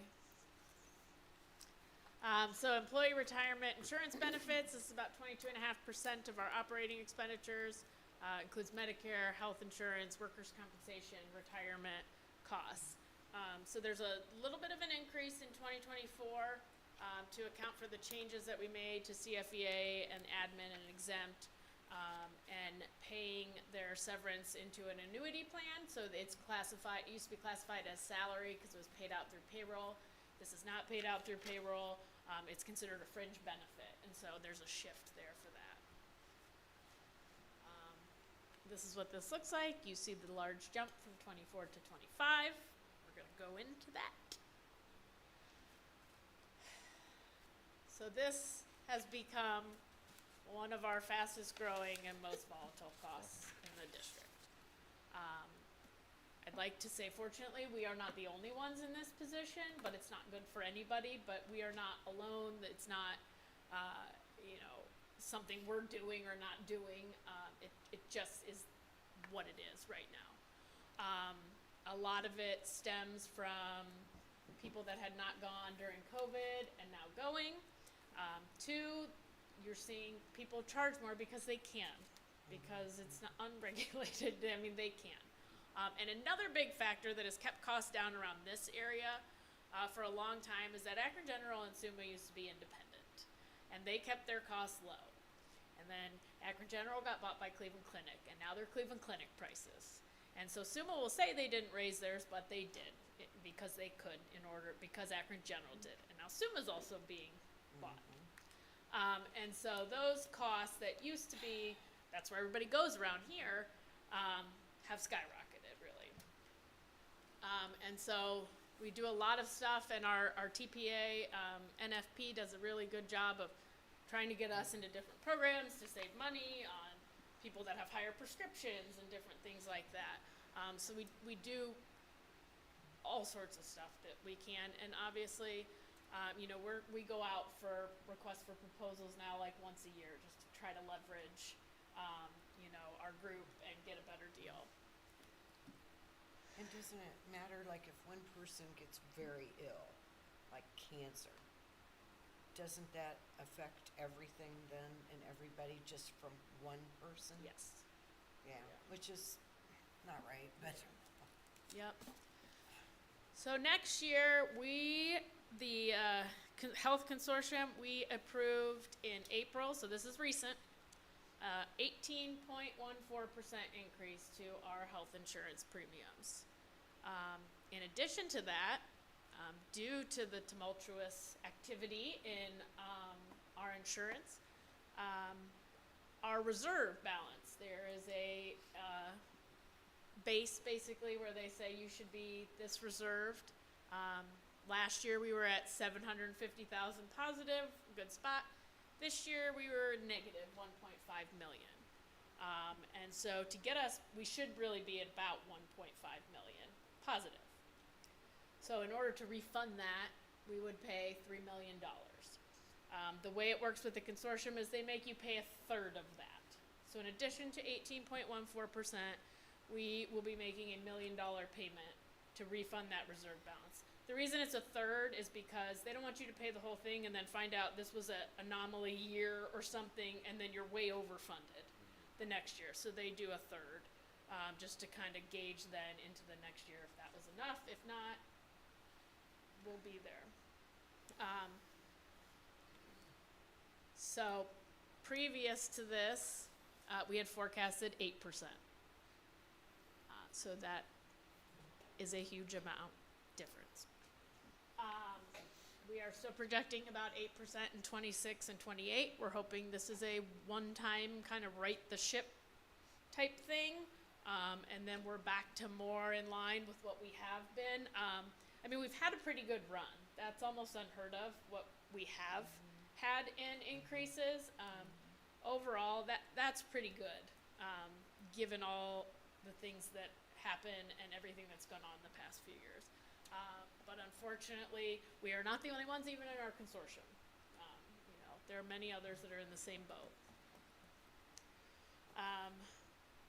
The difference in that million and that 18.14% has a cumulative effect of over $7 million to the bottom line from November. Frankly, I think we probably would have been right about the same as November's forecast, maybe even slightly better, because we've got Medicaid coming in, we saw more interest than what was projected. We might have been slightly better, but this just took it down the tubes with that. So on that fun note, we'll move on to purchase services. You have one more thing. You have one more bullet point. Oh, I'm sorry. During the I thought I would mention this already, that the unions did agree to increase their co-pays and deductibles slightly this last negotiations, which helped lower our costs. So they're paying a little more out of pocket. It's not on the district then to pay those, that much of the claim. And so that does help lower our rates. I just want to say something about that. So, when we go to negotiations, the insurance committee meets with the insurance liaison, and he gives us like all these recommendations of what he thinks we should bring to negotiation. And the unions accepted everything that he thought we needed to do, and yet we're still in this position. So I want to give a thank you to our three unions because they came to the table and they said yes to everything that the insurance consultant thought that we needed to do. Yep. So they more than did their part, and there's no fault to them for using their insurance because we all need to use our insurance. Correct. We need to use our insurance. The unfortunate thing is that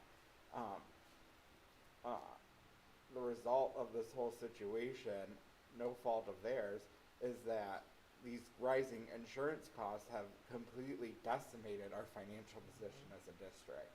And it's so frustrating because you're hearing so many stories right now from districts about being in a bad financial position because of this ESSER cliff. And we worked so hard to not have an ESSER cliff in this district.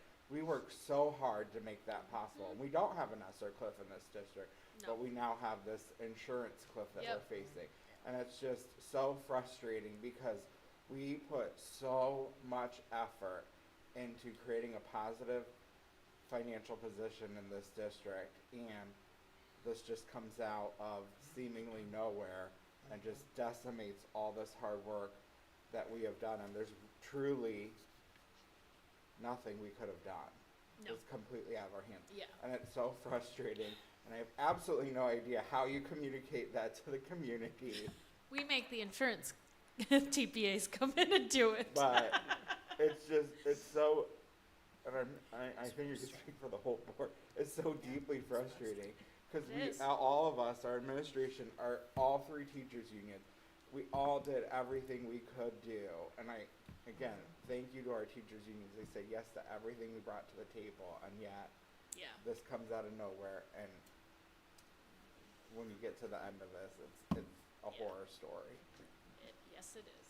It's unfortunate. I know, but it's so frustrating because we truly put so much blood, sweat, and tears to be in a strong financial position. Yeah. Yes. It was definitely a shock, a hit that made significant impact. And you can see we just did this in April, so it's fresh. That's for certain. So kind of trying to rebound of where we go from here. Purchase services are all of our professional and technical services, utilities, a little under 13%. Again, this is the category where open enrollment out, all those were expense, which is why those first 3 years are much higher than they are now. Which is what I just said. I always like to mention that any expansion or creation of programs that are not directly paid by the state of Ohio and are charged off to us, we are exposing us to new expenditures, even ones that they wouldn't even ones that they would pay directly. It's still funneling revenue away from public school to some other program, be it a voucher program, which impacts us in the long run.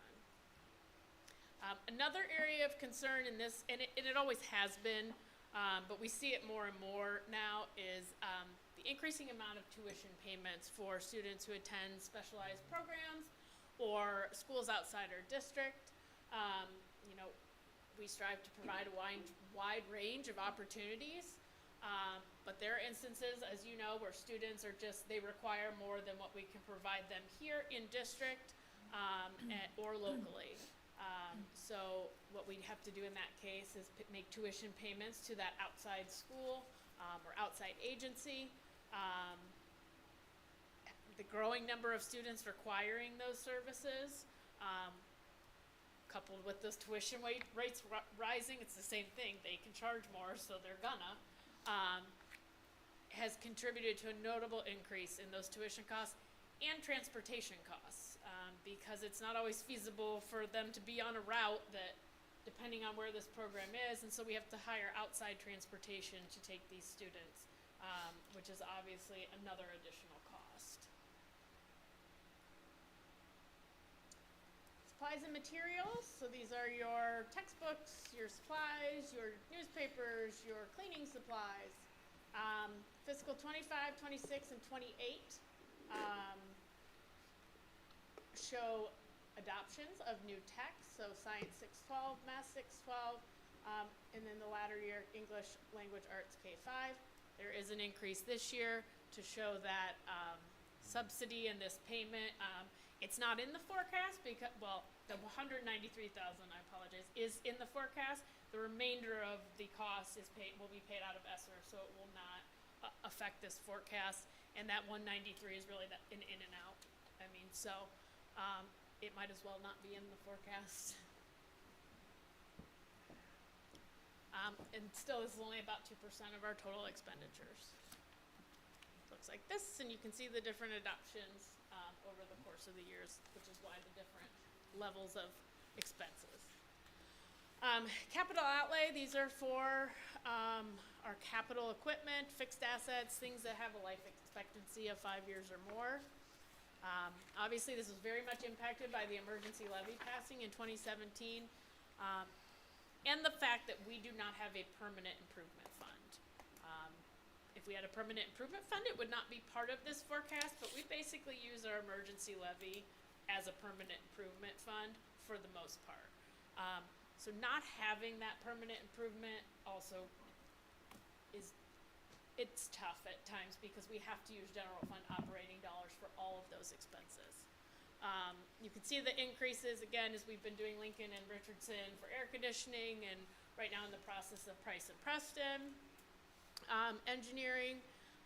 In those last 2 years, one good thing is you'll see some decreases because as we move to the new building, if you recall during the bond issue, as an OFCC requirement, if you do not have permanent improvement, you have to pass a $500,000 permanent improvement. So that was part of the bond issue.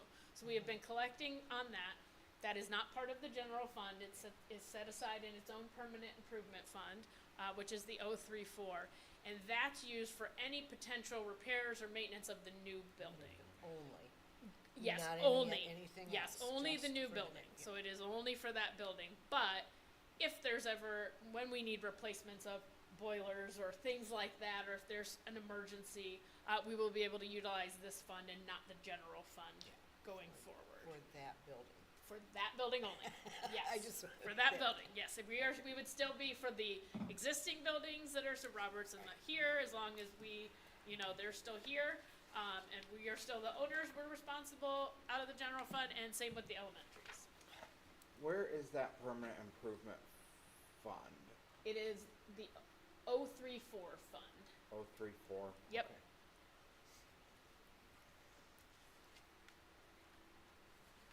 Right now, you see it on the appropriations, but the only thing we pay out of it right now is basically the auditor expenses for receiving the money. Okay. So there's no expenditures other than that right now. So you probably only see like 4,000 or something like that. That $500,000, I think at the time, brings us about, I'm gonna have to look. Trying to think at the time what the valuation was, because that's. It's probably somewhere around 350,000. Yeah, I think it's like 350,000. Yeah, because we were getting 700,000, a little bit more. Yeah. 750,000 for a mill. Yeah. So it's about 350. We have been collecting. I mean, we've been collecting yeah. since that levy passed. So it's it'll be built up, but it's still not a lot. And depending any number of things that happen, we could run into something where we would have to go into the general fund as well. We had many major projects during last year and this year. roof at Preston and Price, high school weight room, LED lighting, different security enhancements, parking lot, paving and repairs district-wide. Obviously, the emergency levy is still part of this. We passed that year before last. Includes many of the same things: roofs, buses. We will need to add. We add buses every year to get ready for when we do move to the new building, and we are busing those students. Technology, boilers, any equipment, roofs, as needed. This is about 8% of total expenditures, and you can see the difference. Part of this is all on timing of when we get billed, especially for those bigger projects, when we get billed and the timing of that, of when these payments hit in what fiscal year, especially the ones that take, over a year of time to do at times. Speaking of the COPS, as we did, so last April we issued $19.5 million in debt through a COPS to cover the increased costs of the 612 building. Repayment on this debt is out of the general fund is about $1.2 million a year, and begins in 26 and ends in 2053. And I better not be here at that point. Maybe what my hope is it'll just be paid off before I go somehow. There's some way. Other objects. This is mostly Summit County audit fees. It's also anytime we put an something on the ballot, we are responsible for the costs associated with that. And it's on average about $40,000, but it really depends if it's a general election or a special election, who else is on the ballot, with us or not. Very small, little over 1% of total expenditures.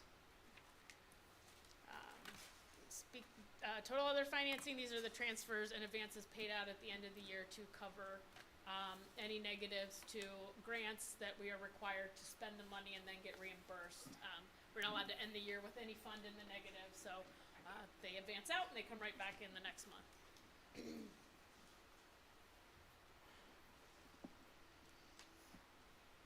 And I've mentioned before, and especially now with valuation increases being as much as they are, there has been in 22 some legislation that kind of restricts our ability to challenge appeals made by taxpayers about the valuation of their home. And so you can see the many different, we've done them. We've done some where had to do this, where we had to do it, pass a resolution and send them out, and that was previously not the case. So there's a lot of restrictions. It's really hard for us to appeal anything anymore. And we've seen an uptick, obviously, in people challenging their valuations. And I assume districts that are at the 20 mil floor see a whole lot more because they've got more significant costs. And that's how I feel after looking at that. And that's what I wanted to tell the insurance people.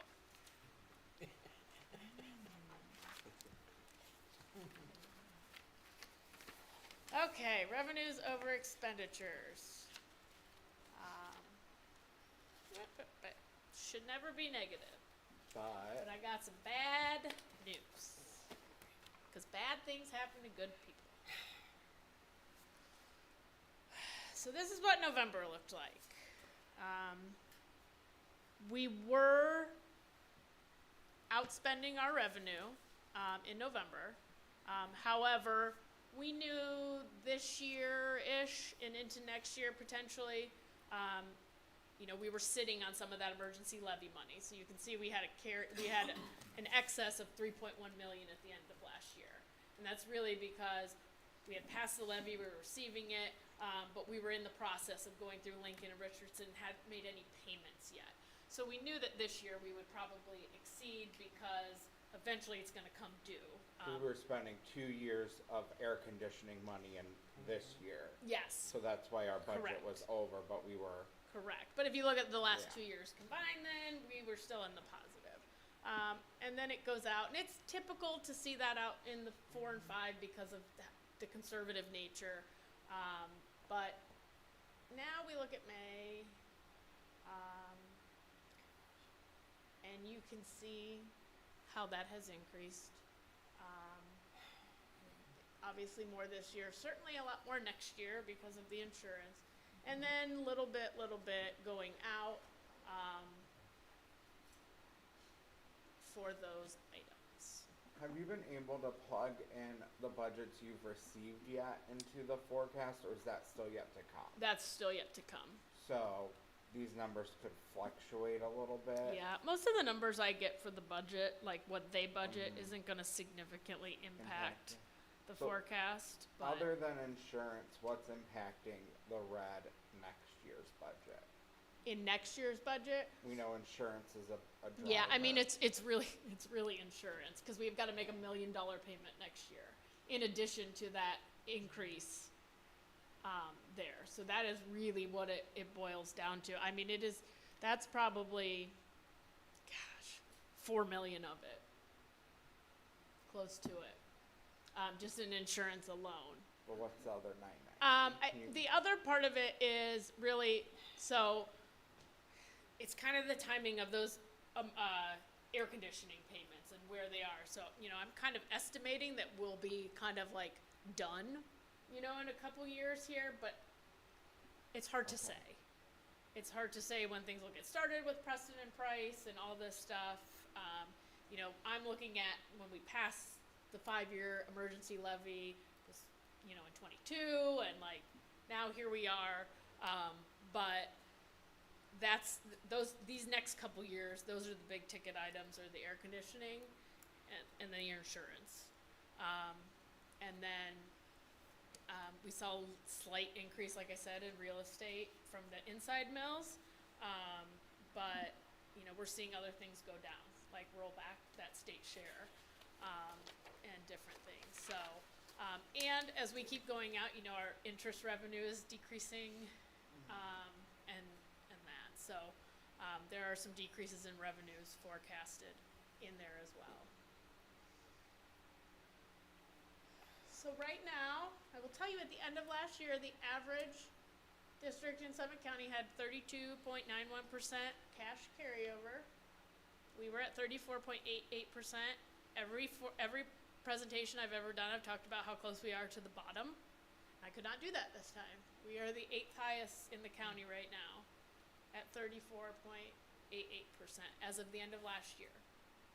Now again, some of those factors are the fact that we didn't spend anything of that emergency levy and had that larger balance at the end. I guess I should change this to do now. Yes, recommend you have 60 days. Industry standard is 25%. We have improved cash position, but we need to focus on making sure that carryover doesn't keep dwindling as shown. And that the slide before, where we're looking at expenditures over revenues, something to combat that.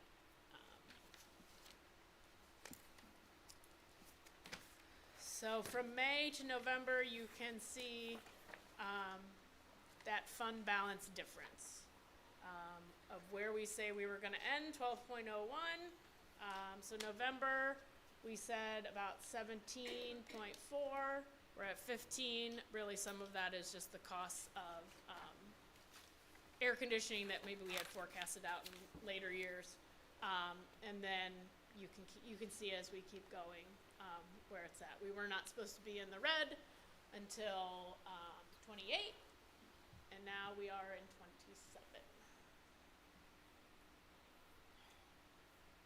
So here's what it looks like over the course of the next few years. So we were at 34.88. We're projected to end this year 24.5%. And then it goes down 16, 3, and then we are in the negative there. And then you can see those different indicators that I mentioned, the 60 days and the 25% cash carryover. This is a nice visual of how many days cash on hand we have. So if at the end of this year we didn't receive anything else going into 2025, we would end with 90 days worth of expenditures that we could afford. Obviously, that we will continue to receive revenue, but you can see when we get to 26, we have 14 days. So not even a full month to end 2026, which is cutting it. I'd also like to point out that when we come back in November, 2027 is going to be the third year. And those first 3 years is what the department looks at. If you are in the negative, they make you come up with a plan. We have to do a recovery plan adopted by the board and sent to them. So we have to make firm decisions on what we will do. So, without significant changes between now and November, that will be our reality, because everything will be shifted a year.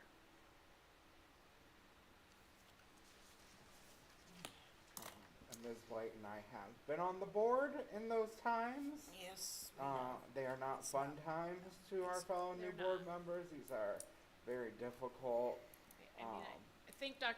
things to Selico and I talked today, trying to come up with all sorts of creative ways to do this without impacting education or any of our staff negatively.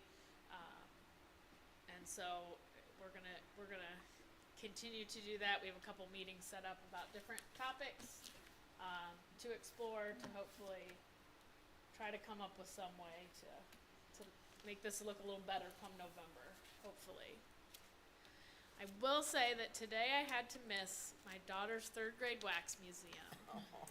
She was very not happy with me, and she said, "Can't you just do your meeting tomorrow?" I said, "That's not how it works." She's like, "Your work is boring." But she is Judy Garland. This is my 5th and final wax museum. I had a Pocahontas. I had a Jenny Finch. I had a Ruth Bader Ginsburg. I had a Jackie Robinson and a Judy Garland. And she was very stressed because she had to remember all 5 of her husband's names. She was like, "That's so many." I was like, "It really is," because she was 47 when she died. She's also not allowed to say how she died. She had to say old age, which doesn't make sense because she was 47, but I get it. And then last, if you have any questions, but I'm going to get in big trouble if I don't show any of my other kids. So this is my oldest. There's the only boy. And then Tenley. So Morgan, Tenley, Beckett. Oh, that kid. No, she was on the front. Yeah, Riley was she was the main feature. She was the career shadow. And we were asking about her. And yes, people were asking about her, left and right, so I had to include her. Well, I like this one much better than any of the other ones. For that reason. Not for the financial realities. No, but I like the intro and the end. Yes, yes. I knew I would hear it. If especially the 2 that I mentioned first. Oh, if they found out, they'd be all over these 3 telling them that. Guess what? Although she did say my job was, "Your work is boring." I was like, "I'm sorry." I want to know why they would be looking at your 5-year forecast to know that. Do they you do it at home in the living room? I don't know. My mom's probably listening right now, and then she's gonna tell them because she's got nothing else to do. Kathy, hello, if you're listening. Board members, additional questions? No, I think I have a headache. So I think staffing is one thing we do need to look at, those enrollment numbers we have in here. If you could get us that percentage for 2027 that we would need to cut to be even, because that's that first year, that would be, I think, another good number, and it won't be as awful as the numbers 2028, so that'll be a better number to look at as we go forward.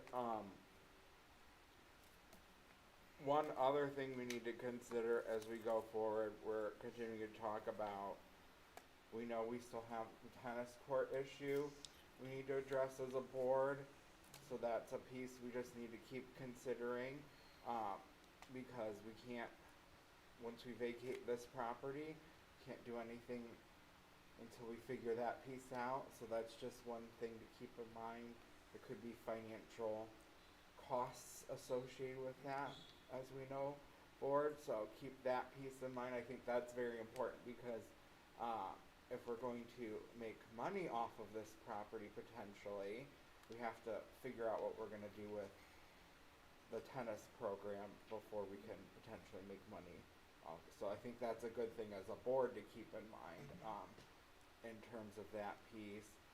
Another piece is, I know that the lease is not projected in here, Correct. nor would, if that's the route we go, and then the Roberts piece as well, what we do with that as well. If we go forward with the lease, that's additional cost. If we choose to do that and then sell Roberts potentially, is that revenue? What do we do with that? Yeah, none of that is in here because none of it is official, and the timing of it is kind of unknown. So no revenue from any sale of buildings or anything like that. No remodeling of any buildings, and no lease is in this. But that we go forward with the lease, it'll front load a little bit of costs in these front years, and then the Roberts potential sale wouldn't be until we can vacate it. So Correct. we just have to Yep. put all the puzzle pieces of our finances together. But I do think maybe in August sometime we ought to have a work session just on finances before we come back in November as a board, because what's the number in 2027 that we're looking at? Negative. It's negative 4.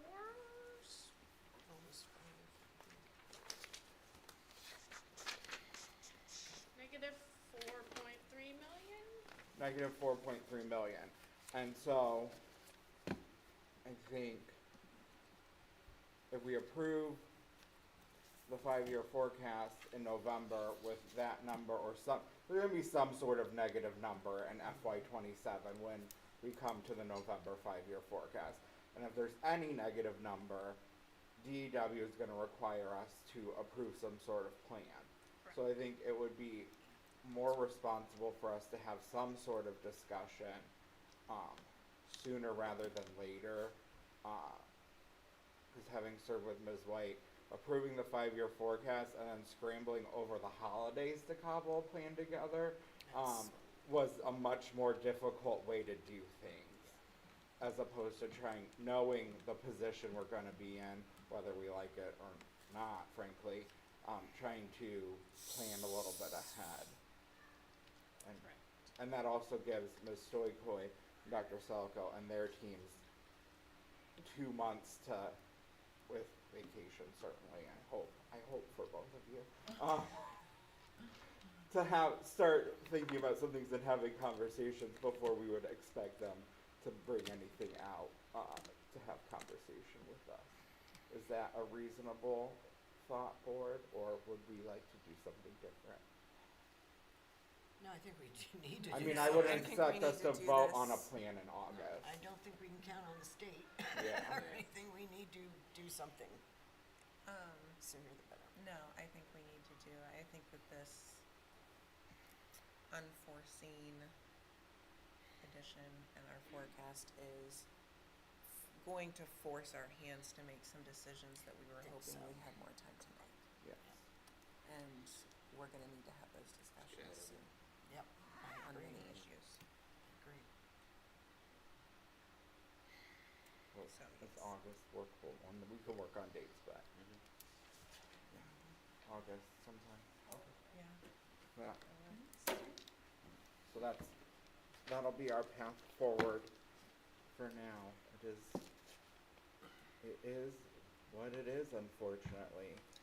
Yes. Okay. Good. And then I'll call the roll as she moves back on approval of the 5-year forecast. Mr. Harris? Aye. Mrs. Schaefer? Aye. Ms. White? Aye. Ms. Coco? Aye. And myself, aye. It didn't slide in because I thought it was. Number 2 is financial transactions reports. Ms. Stoikoy? Yes, I'd like to recommend that the Board of Education approve the April 2024 financial reports. So moved. Sorry. Ms. Stoikoy, anything to highlight? Well, one good, well, if we look at interest,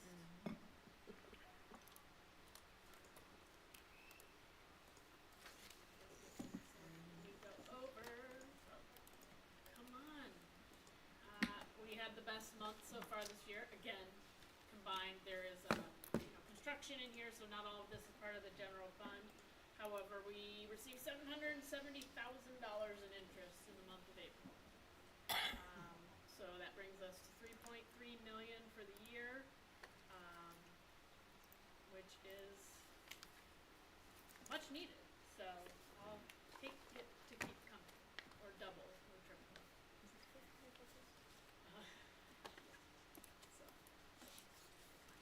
The other thing I just want to point out, and I've mentioned it before this, is that if you are looking at the athletics, I had mentioned that it appears that they are in the negative. They are not. It's just the transition of those transfers and figuring out, making sure all the expenditures were coded, and that got finalized in the beginning of May after we had closed April. So it looks like they're about 1,700 in the negative. They are not. So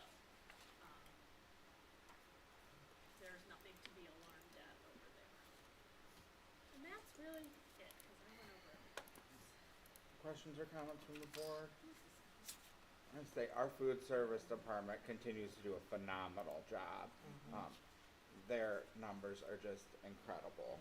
So a shout out to them, because to have an in-house food service that can perform with numbers like this is just phenomenal. So It's great really work to them. unusual as well. Yes. It's usually not the case.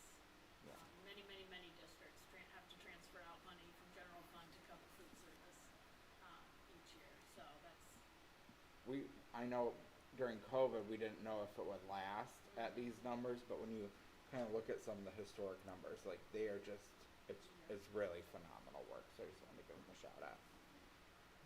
Please call. who seconded that? Mr. Harris. All right. Please call the roll. Ms. Schaefer? Aye. Ms. White? Aye. Ms. Coco? Aye. Mr. Gomez? Aye. Mr. Harris? Aye. And then any additional comments? Nope. Item G, Superintendent CO's business consent agenda. Thank you, Mr. Gomez. It is recommended that the Board of Education approve all items listed in the superintendent's consent agenda. So moved. Second? Discussion, Dr. Salka? Thank you. Several things here this evening, many of which are routine, but just to point out some professional development and training stipends. We have a number of transfers along with resignations from one position to transfer to another. Our retirements, again, just want to point out while I'm saying it, congratulations to all of them this evening. We have summer school and summer work substitutes on the agenda. We have some contracts that during some of the transitioning were overlooked, so there are 2 people in there that we wanted to recognize there, one for continuing contract. We also have some routine personnel things, event workers, again, no increase to those wages. We do have the Wit and Wisdom quote, as mentioned earlier. I won't belabor that. That is for your consideration. We have an employee from Neonet, that's our contract there. Raptor is related to our security to replace Navigate. We also have Title I Akron, the fiscal agent for Redeemer. Jostens, we will be renewing their contract. We went for 1 year to see how they did, and we're happy, so we're gonna go for 3. And then we have the school fees to be considered. And Ms. Stoikler, I don't know if you wanted to add anything. So obviously we've been using ESSER funds to pay for those the past few years, but with those running out, there is a need to assess student fees again for the upcoming school year. So they are broken down by level. Elementary is grade level, and then the high school, middle school are by subject or class area. And so in addition, that everyone will have the technology fee that we had in the past as well. And so we will make sure we are diligent in communicating that to our families before we come back to school and once we're back to school, so that they are not surprised by that. That's still, we keep the reduced lunch and So if you they qualify still for, get if you qualify for discount free or, lunch, yes. you do not have to, yes.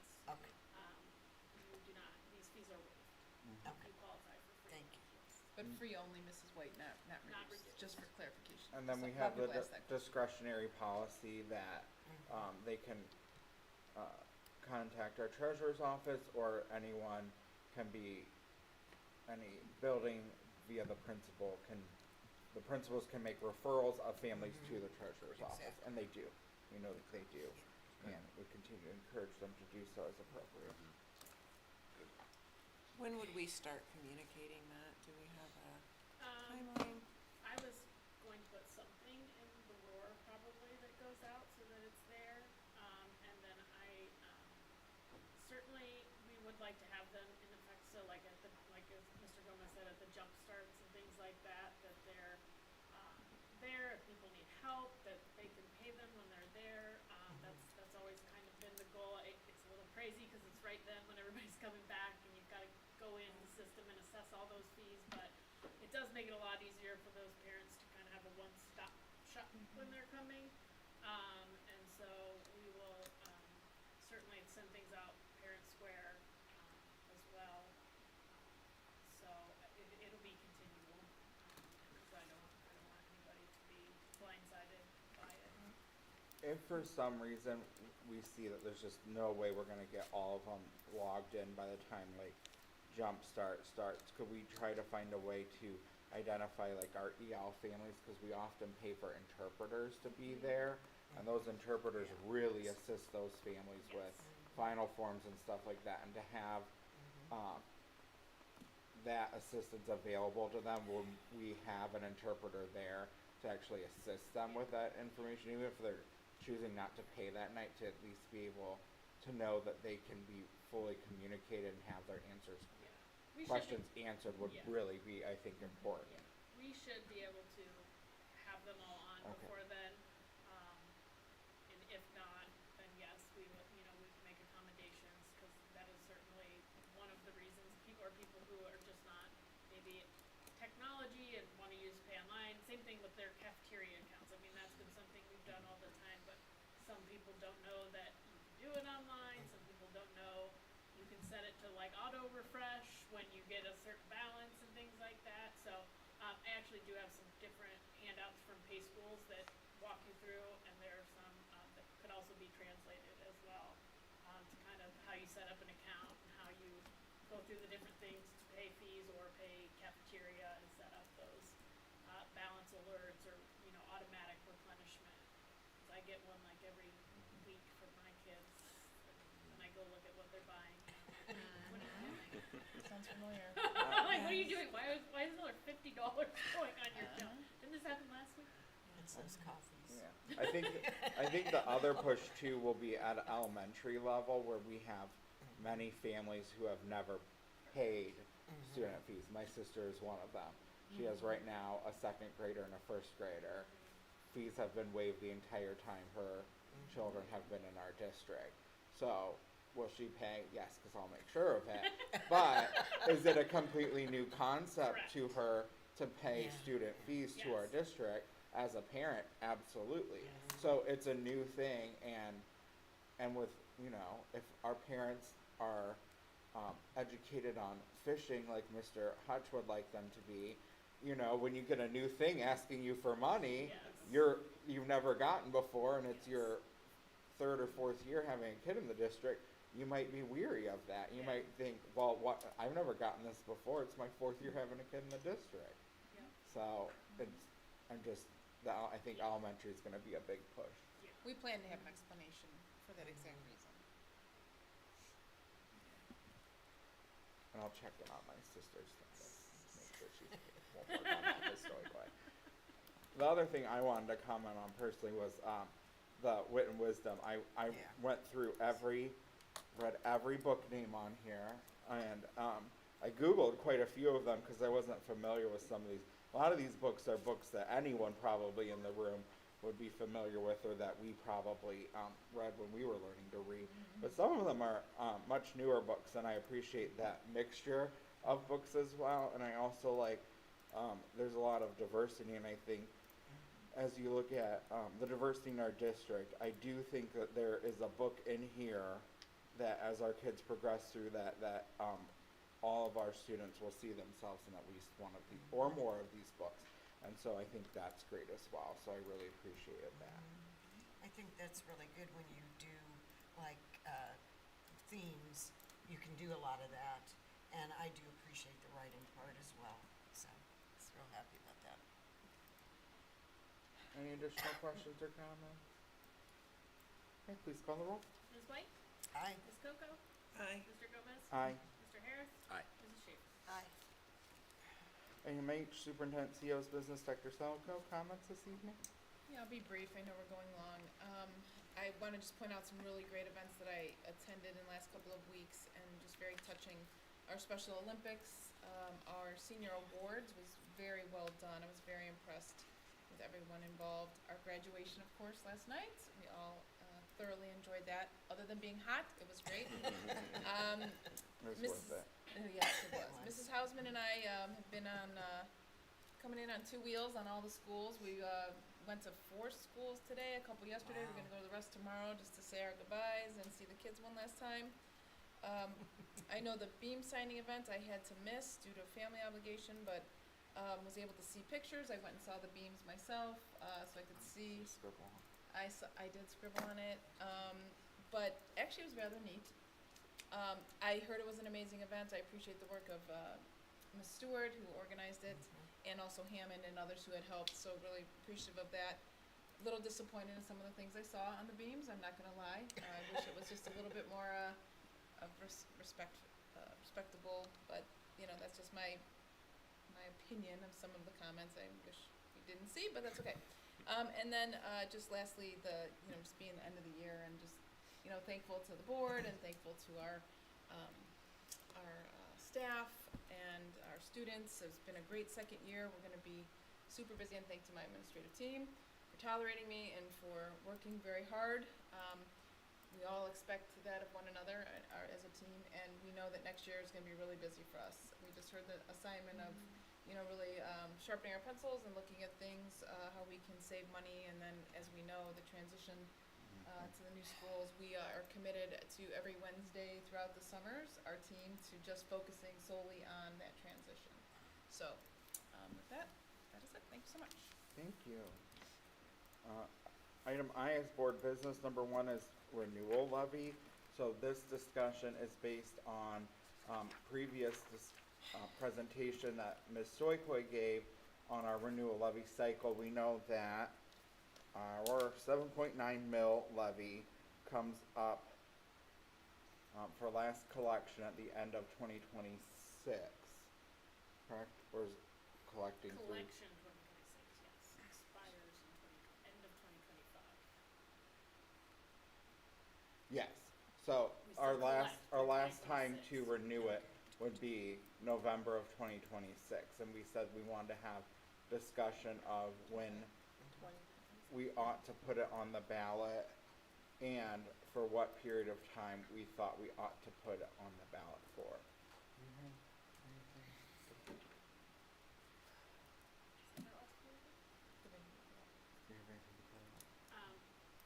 can send something in my thing from before. Okay.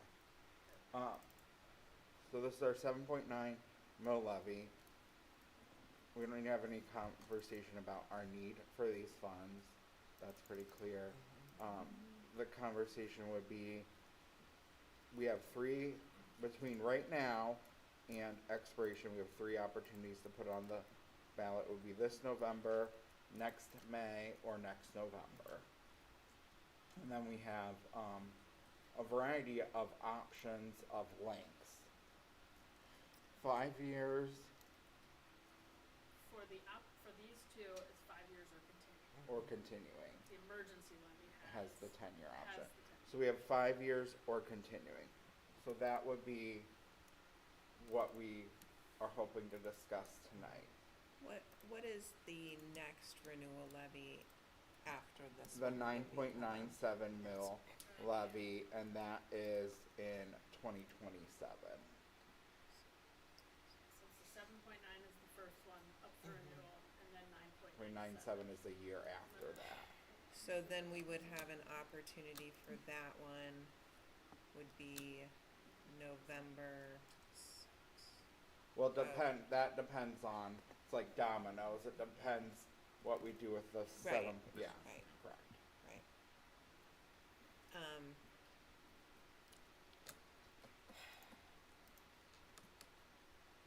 First, as far as what time we would want to put it on, as far as continuing or not, I think that the community reacted positively, and there were no issues with continuing with the last one. And especially if we're proactive in putting it on the ballot for the first time as continuing with leaving space, that if it doesn't pass, we could go back to the 5-year. It will just continue to help us get out of this voter fatigue cycle. I think it's important with these two levies too, to lock in so there is no chance that that 12.5% will ever roll back to the taxpayer, that it will always be, if they're on continuing, they're always gonna be paid by the state. There's no chance that that's not. So I think that's an important key to these two levies that were passed before then, 2013, that, to not even chance that could shift at some point, if something were to happen or there were to be not a passage of this renewal. Because that one that we passed as continuing, that was our 5.7, and we intentionally started with our smallest one as kind of like an idea of, let's start with our smallest one continuing to see how people respond. Like, we didn't want to start with a 997, not knowing how people in the community would respond to the idea of continuing. So we started with that 5.7 first. And then the only other renewable levies out there would be the emergency levy, and then the 4 mills that we did as part of the bond issue. That was passed for a 10-year period. That would come up in 2029. And then the emergency levy, when did we just pass that? In 22. But it was 10. That was We passed that in 22, so we'd have 2 in 27. Well, I would agree with the continuing, at least try, because we just need to get out of this rut where we're constantly being on the ballot. So, and I think we need to get it on as soon as possible, as soon as we can, whether November or at least by May. So is anybody on the board opposed to the idea of trying it for continuing? No? So we've got consensus on continuing. So let's go for, when do we want to try for it? Our first opportunity would be this November. What are our feelings on that? Big turnout, it's a presidential year. Yeah. Right. Nobody can say we're hiding it from. No. Presidential election. Right. It's gonna be our highest turnout election. How do we fare when it's a large Yeah. No, it'll be election? Do we know that? Do we- Our have only, we looked at that? we've only lost 2 in since I've been involved with our school district, and the one was a PI, standalone PI, and there's more to that that's not relevant to our conversation. Right. And then the other was the first attempt at the bond issue. But Exactly. everything else has passed. The renewals tend to pass. Almost always the renewals pass. So, I'm not opposed to doing it in November. I know that that's soon. To get the band back together and maybe have that'd be too a new soon. leader along with a co-leader. Mr. Belby. Looking at you, sir. That's what you're doing so well. I think for the co-part. Yes. Maybe that's a rush for Is that, No? is that too soon to ask for? That's my question. Yeah, is that too soon? I don't think it's too soon. I Okay. think it gives you, there's a couple things. One, in May it will be an off year, and so you, Yeah. A, it's going to cost us more than likely to put it on in May. Okay. And we may be the only thing, so what what turnout is, that's hard to tell. Next November would be your absolute last chance. I would wanna try it at that point, if, as a first try. So I would lead towards this November, it being a presidential election. And then you still have, if you really feel like you want to try again in May, you can. If not, you can wait and do 5 years the following November, without any lapse. I think if it fails, it gives us the if we go in November and if the worst happens, and it doesn't, but, it gives us time to have a lot of good conversation with the community before we're up against that final wall of we're gonna lose this money if it doesn't pass. So I think it gives us more of like a pathway before we would lose the money if it fails, to then figure out what's going on in the community that we've lost 10% of the voters, because that's kind of what the term would have to be, that this is happening. This particular levy has been on since 2005, so it's been 20 years of initial and then subsequent renewals. The following year, the 9.97 has been on since 1991. The 7.9 was the recovery plan levy that we campaigned for, Patty. Yeah. So they've both been on and been successfully renewed a number of times. They've been on books for a long time. And again, I think one of the key points, especially with everything going on with property values and everything, is really to hit home that these people do not want to lose out on the fact that 12.5% is paid by the state. And locking that in with a continuing, you will never have to worry about it again. Exactly. I think that's a big point. And so both of those levies in the next two fall into that. And I just think that I would hate to see that happen. But there were a number of renewals that did not pass in March. I think it'll be different in November. There are a number of factors going into that too, I think. Yeah. So I think it'll look vastly different in November. But it goes to show it could happen. And I would, the state already cuts back everything they're giving and puts it more on the local taxpayer, enough as it is. And so I would hate for that burden to shift back to them with either one of these levies, especially ones that have been on and been constantly renewed for so long. And interestingly enough, one of the criticisms that people in the community do give us is they wait till their last chance to put this levy on. For whatever reason, that is a critique that people have about it. So that's one less critique that people could have. I don't know. And also so many, Yeah. another one again, And it's a renewal. if it were successful, then it would give us more opportunities for the I think so. 9.97 and to try to get that potentially to continue. So to try to get us out of this rut. So up there is kind of those timelines and what your options are and kind of the amount that's generated. The first two can be 5 or continuing. The emergency levy cannot be continuing, or else, really, it's the state of public schools funding is an emergency within itself, so it should be continuing, but, they don't consider that it's an emergency all the time. So you can't have it continuing. And then, Can you print Mr. Bobby a copy of that? Yeah, sure. Thank you. The other thing and I mentioned this before, and it's a little bit down the road because it's not till 2028, that 10-year, there are mixed thoughts on what we can renew that as. it was part of the bond issue, so there's a special clause that it could be for 10 years and not just the 5. And I have asked council about like, okay, so that's, I'm unfamiliar with that. Is it another 10 years? Do we have to go to 5 years? There are 2 conflicting statutes. So whatever which way we wanted to go, they would have to look into it a little more to make sure that like it's acceptable. But again, that one's not until, it's the very end of, it's not even in this forecast right now.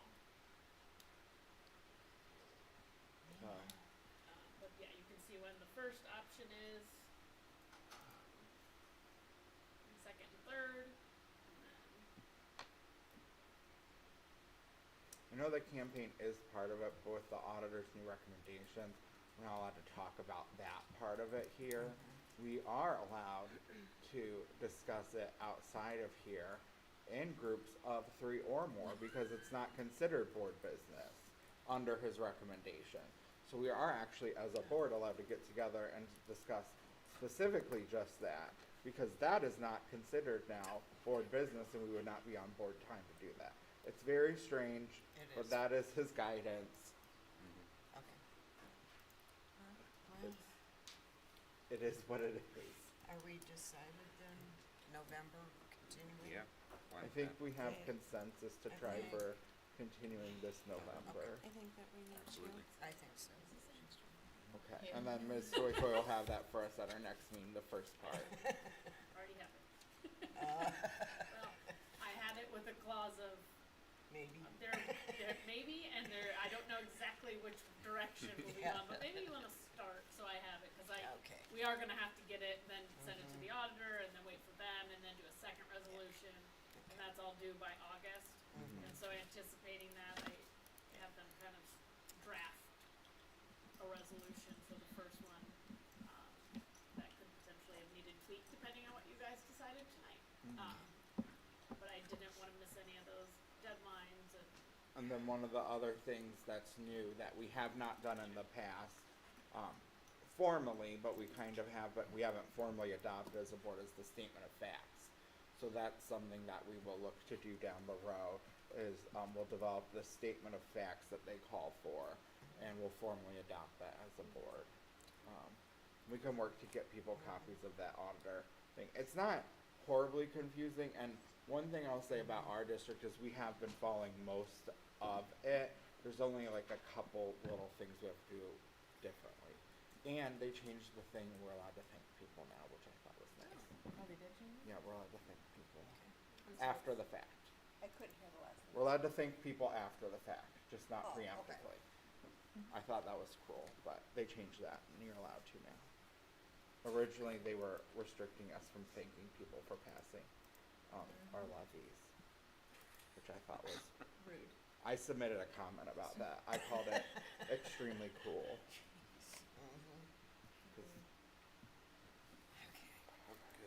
Okay. Number 2 is approval of the elementary school handbook. It's recommended the Board of Education adopts the handbook for the elementary schools. So moved. Second. That was Ms. Kendall. Any discussion? Ms. Schaefer had one point about the Crocs, if you want to mention that. Oh, I do believe that we should let the families know ahead of time because they'll be doing school shopping over the summer and they're purchasing Crocs.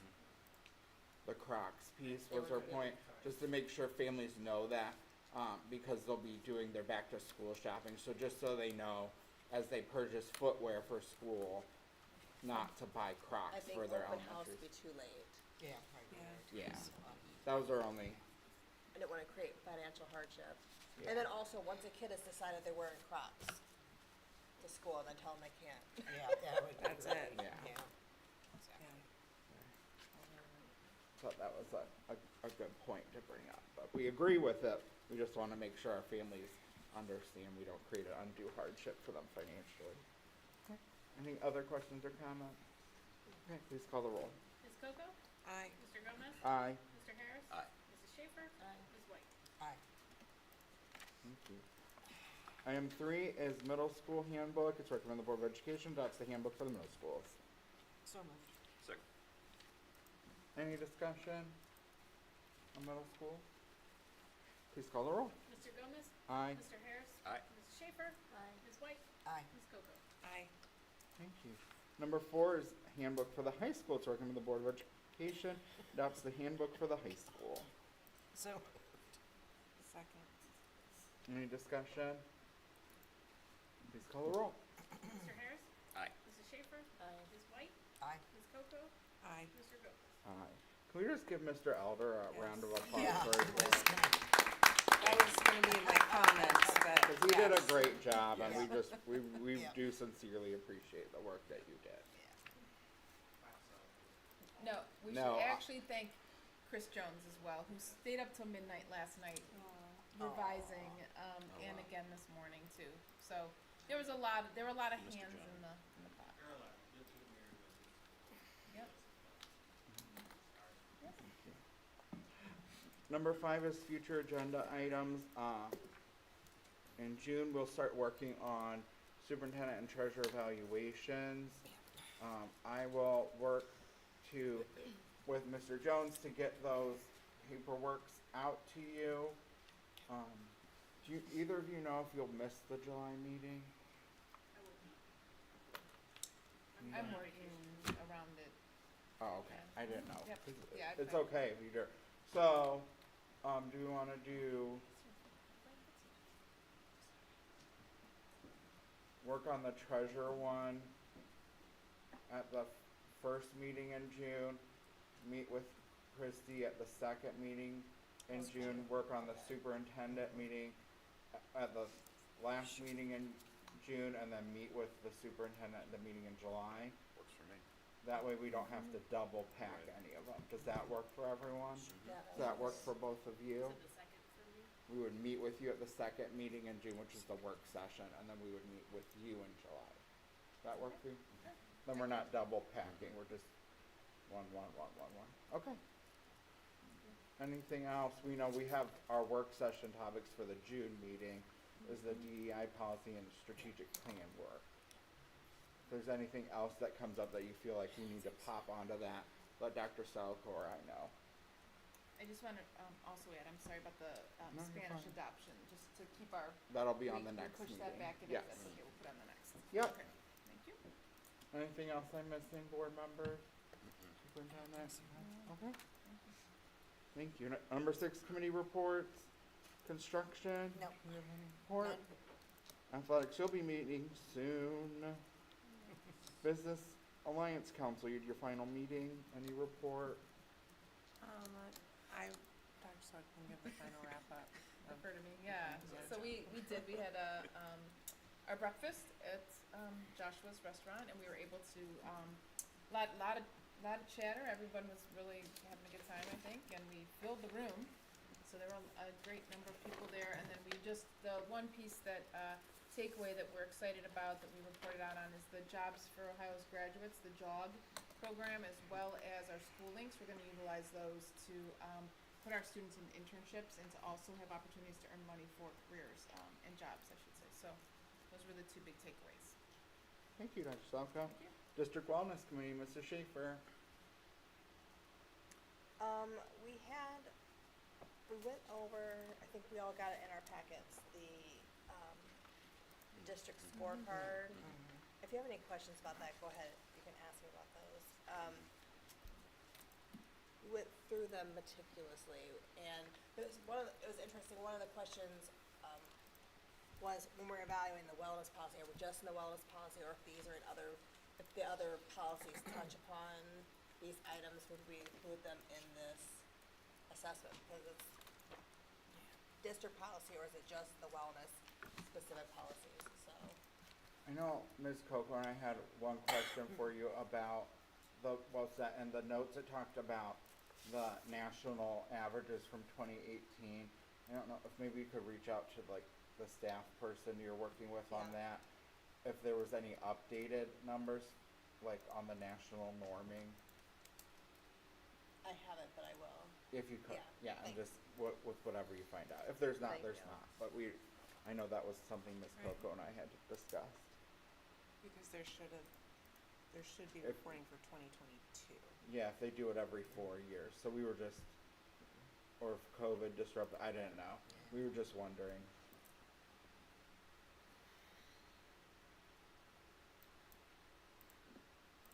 Anything else on that, any board members? Financial Advisory Committee, Mrs. Schaefer, did you have anything? I don't have anything additional than what was presented today. We went over this also with the 5-year forecast. I do want to say it is interesting, the two gentlemen that were there this it's just two other people? No, there were 3 of them this time. 3 plus me? Yes. They had a lot of good questions and a lot of good input. I know they all have interest in what's going on, but they asked a lot of good questions about how funding happens and how, how can we save money and everything, and it was neat to have their perspective. So I appreciate that. Thank you. Legislative Liaison, Mr. Harris, anything? Yeah, I have a few updates. Governor DeWine signed House Bill 250, which includes the requirement to adopt a cell phone policy. A couple bills that were introduced, there were a lot of updates here, but highlight a few of them. House Bill 556, which will create criminal liability for certain teachers and librarians for the offense of pandering obscenity. Now, the only thing wrong with this bill is that it doesn't list what materials are listed as obscene. So there's going to be a little bit more work done on that one. House Bill 563 would enact Future Educator Support Act regarding financial support for student teachers, teaching as an in-demand job, and school district staffing surveys. And a few bills that deal with, that are focusing on some oversight and transparency and accountability. House Bill 575 would enact the Private School Accountability and Transparency Act regarding financial reporting and other requirements applicable to chartered and non-public schools. House Bill 567 would enact the Ed Choice Fair Fiscal Responsibility Act to revise the operations of the Ed Choice Voucher Program.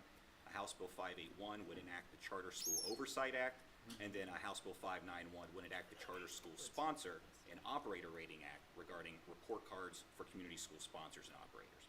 And then I'll also be following, you guys probably heard about this, Senate Concurrent Resolution 11, which would urge Congress and the President of the United States, along with the U.S. Department of Education, to exclude sexual orientation and gender identity from Title IX. Ohio, along with 25 other states, are suing the Biden administration over recent changes to Title IX. So I will, just another weedy thing here, so I'll follow along with that too. So that's it. On House Bill 250, there's been a lot of discussion about what it does or does not do. So we do have to have a cell phone policy, but there is I went and pulled the text. There is specific language of what our policy does and does not have to do. And there's been a lot of confusion, like in Beacon Journal articles and different things, that you just have to have a policy. You actually have to do certain things. You have to emphasize that student cellular telephone use be as limited as possible during school hours. You have to reduce cellular telephone related distractions in classroom settings. You have to make accommodations for students on IEPs, which is appropriate.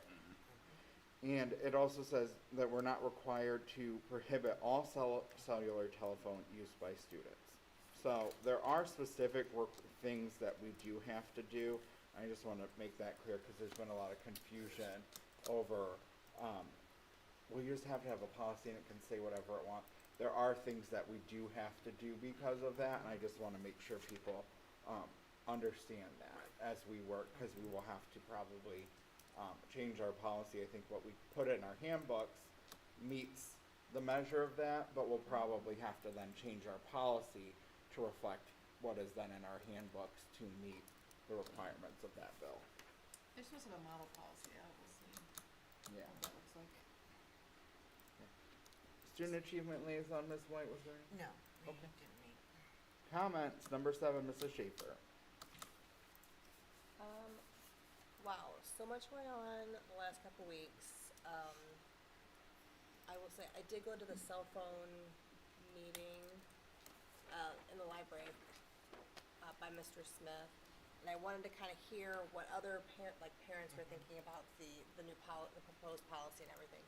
And 6 parents there, so it wasn't a large turnout, But I would say that the parents in attendance, while they did have questions, were very supportive of what, the then proposed, cell phone policy, which I found encouraging, because I was reluctant. Mr. Smith did a great job of explaining everything, and I felt much more comfortable, so I appreciate that, and everyone that was there to help with that, so I'm very happy that I did go to that. I want to talk about graduation for 1 second. I love handing out the diplomas. I think it's one of the funner things that we get to do, to stand, and I think I say this every year, sitting on the stage looking out at all of the graduates, and then all of the people that are supporting the graduates. It is a lot of people. It's humbling. I'm excited for them. I handed out my number of diplomas, and when I sat down, my face hurt from smiling so much. And then today, still even a little bit. So, but congratulations to the graduates. It's been a road for them. This is a unique 4-year experience for them. So, congratulations, class of 2024. Thank you, Mrs. Schaefer. Ms. White? Yeah, I attended the beam signing. Again, it was something. I want to thank Christine Stewart and Hammond for organizing that. It was amazing, the 3 beams painted yellow. I got there fairly early, which is surprising, because I usually am not early. I know, I was the first board member there. I know, but I had to go to the hospital, so, I mean, not me personally, but, as a visit, but at any rate. So I did go, and it was just wonderful to see the people there, and there was one of my former students, her son is autistic, and he drew a big picture of a whale. It was so cute. He was so sweet, and it was really nice. I also wanted to talk about commencement. I've been, it's my 27th year, I think, of going to commencement. Well, as a teacher, and then, as a board member, so I think it's been that many. I don't know, but at any rate, it's just wonderful to see the graduates, and, their little they're so, I was like, smile, you're done, yay, they're so good. And the one little girl at the end who walked across that stage with her crutches, that just, oh man, I didn't know, she was so sweet.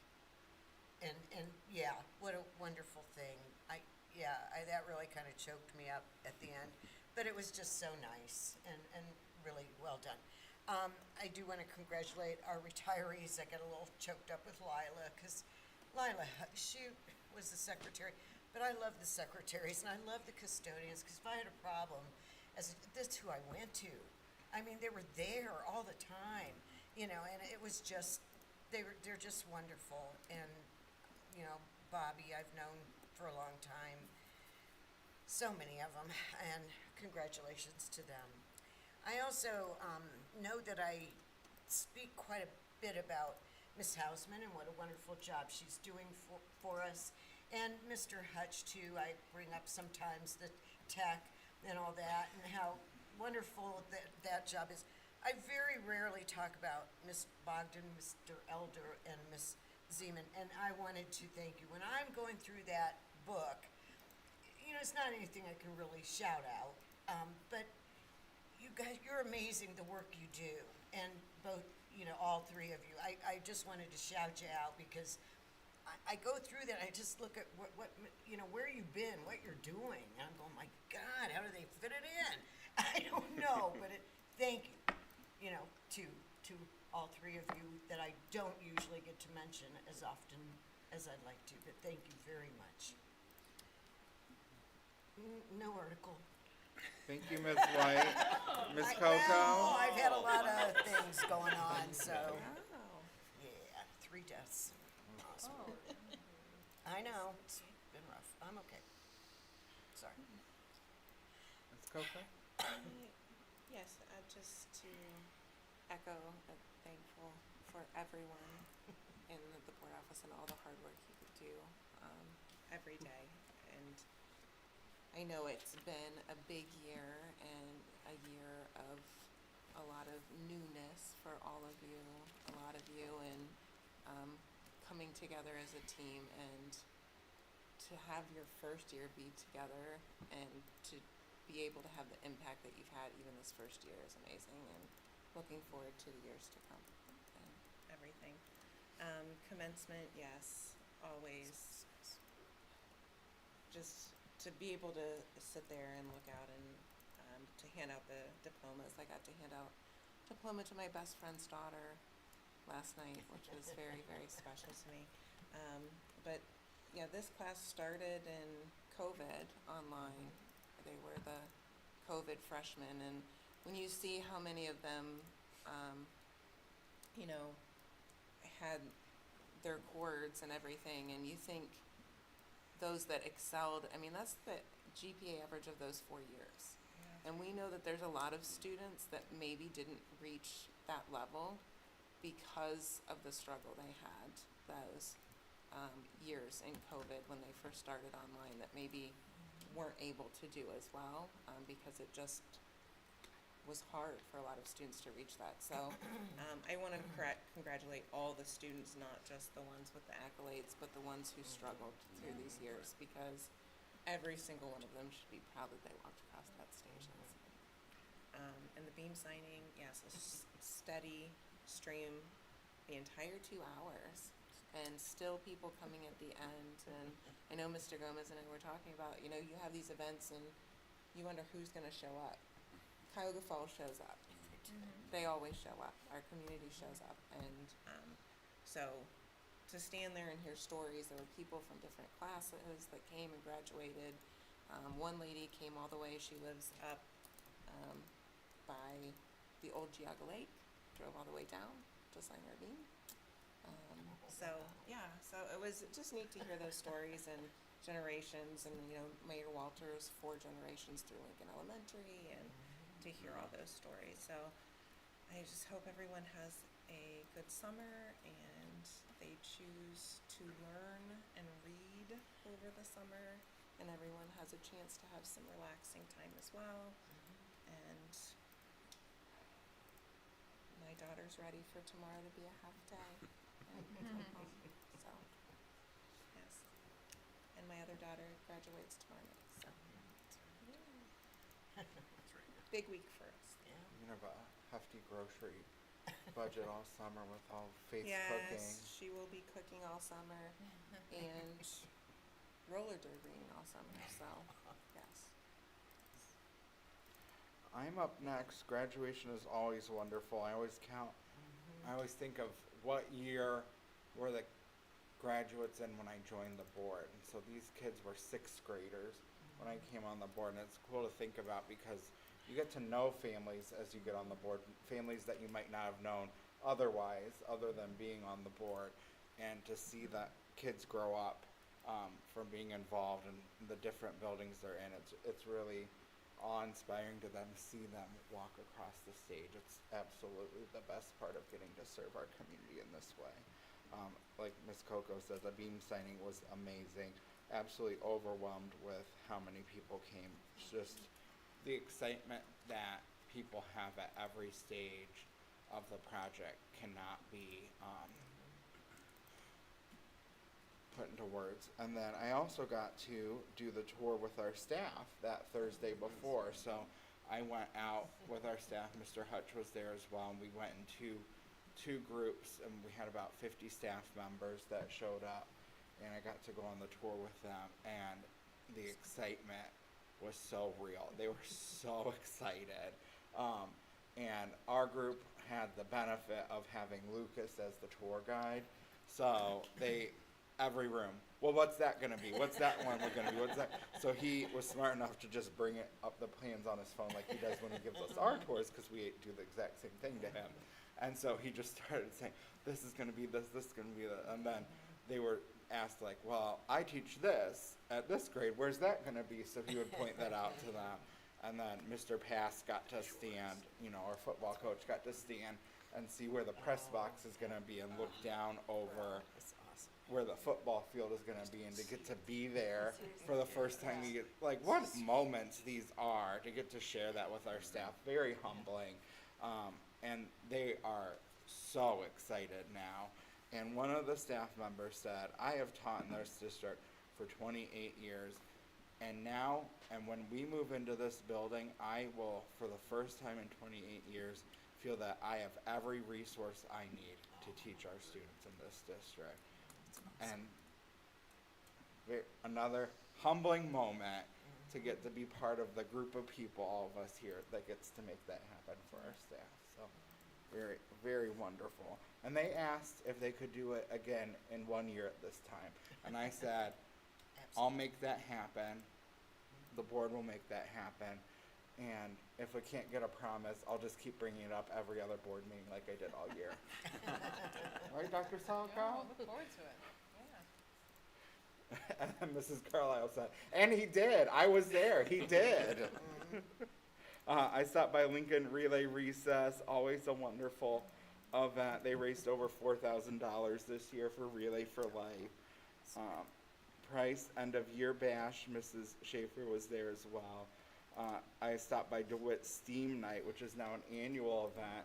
They already have next year's theme ready. It's dinosaur themed. So get ready for that. Sarah Sabatiki is already planning it. But I want to give Sarah Sabatiki a shout out, not just for planning that, but her dad comes and volunteers in her classroom every year. And that night at Steam Night, she told every kid in her class to make sure they showed up, not just for Steam Night, but because the Kona truck was there, and her dad, who volunteers in her class every year, wanted to stand by the Kona truck and make sure he bought a Kona ice for every kid in her class. And when you think about like what that culture of caring that we try to cultivate, another one of those humbling moments. So how wonderful. And now you know where she gets it from, because we know how wonderful she is. So what phenomenal times in our district. Mr. Harris? Just another thank you to the elementary choir that came and sung the meeting. A great way to start a meeting. Congratulations to our retirees and to our young men who were recognized for their track accomplishments as well. I was able to attend a beam signing as well with my wife and son. We traced his handprint on one of the beams. It was really cool to be involved in this project and him possibly walking the halls one day. So that was something to think about. Graduation, yes, everything's been said about that. It's always one of the best things to be doing as a board member is to be giving those diplomas out. And I went home and made a comment to my wife that we say every time, before these young men and women walk across the stage, please families, maintain yourself. It never happens. And I told her, I'm like, Theodore walks across the stage, I'm screaming. So it was everyone was excited. It was just a great night. It was a little hot, but we made it through it. And then lastly, yes, just I'm wishing everyone a great, a healthy, happy summer. Get out of the house, do something, be adventurous, pick up a book, like Ms. Coco said, and have a good one. So see you next year. Can I say one final thought? As long as it's not an article. It's boy, oh boy. Psych. To piggyback on Ms. Coco and Mr. Harris, the book you should read this summer, The Anxious Generation. It is excellent, really. And my granddaughter's making me read Gen Z as well, which, okay. But I'll do it for her. But The Anxious Generation, wonderful. It's really, so if you get a chance, pick it up, call me, you can borrow mine, although I write all over it, but But anyway, thank you. Well, I'll say Ms. Hausman did a phenomenal job of getting our library back in our schools this year to make sure our kids got registered for the summer reading program at the Cuyahoga Falls Library. It's something that we had gotten away from doing historically, even back when I was a kid. Now, we did it in your classroom every year. You registered for that program. They told you what the theme was, what the rewards could be, and we got back to it this year. And Ms. Hausman worked with the library to make that happen. So we hope our kids do read and get those benchmark bonuses from the library as well. So thank you, Ms. Hausman, as well for that. Okay. Item J is an executive session pursuant to Ohio Revised Code, Section 121.22G1 is hereby moved the board adjourn to executive session to consider the employment and discipline of a public employee or official. I'll second. Please call the roll. Mrs. Schaefer? Aye. Ms. White? Aye. Ms. Coco? Aye. Mr. Gomez? Aye. Mr. Harris? Aye. We're in executive session at 8:45 PM. There'll be no action after.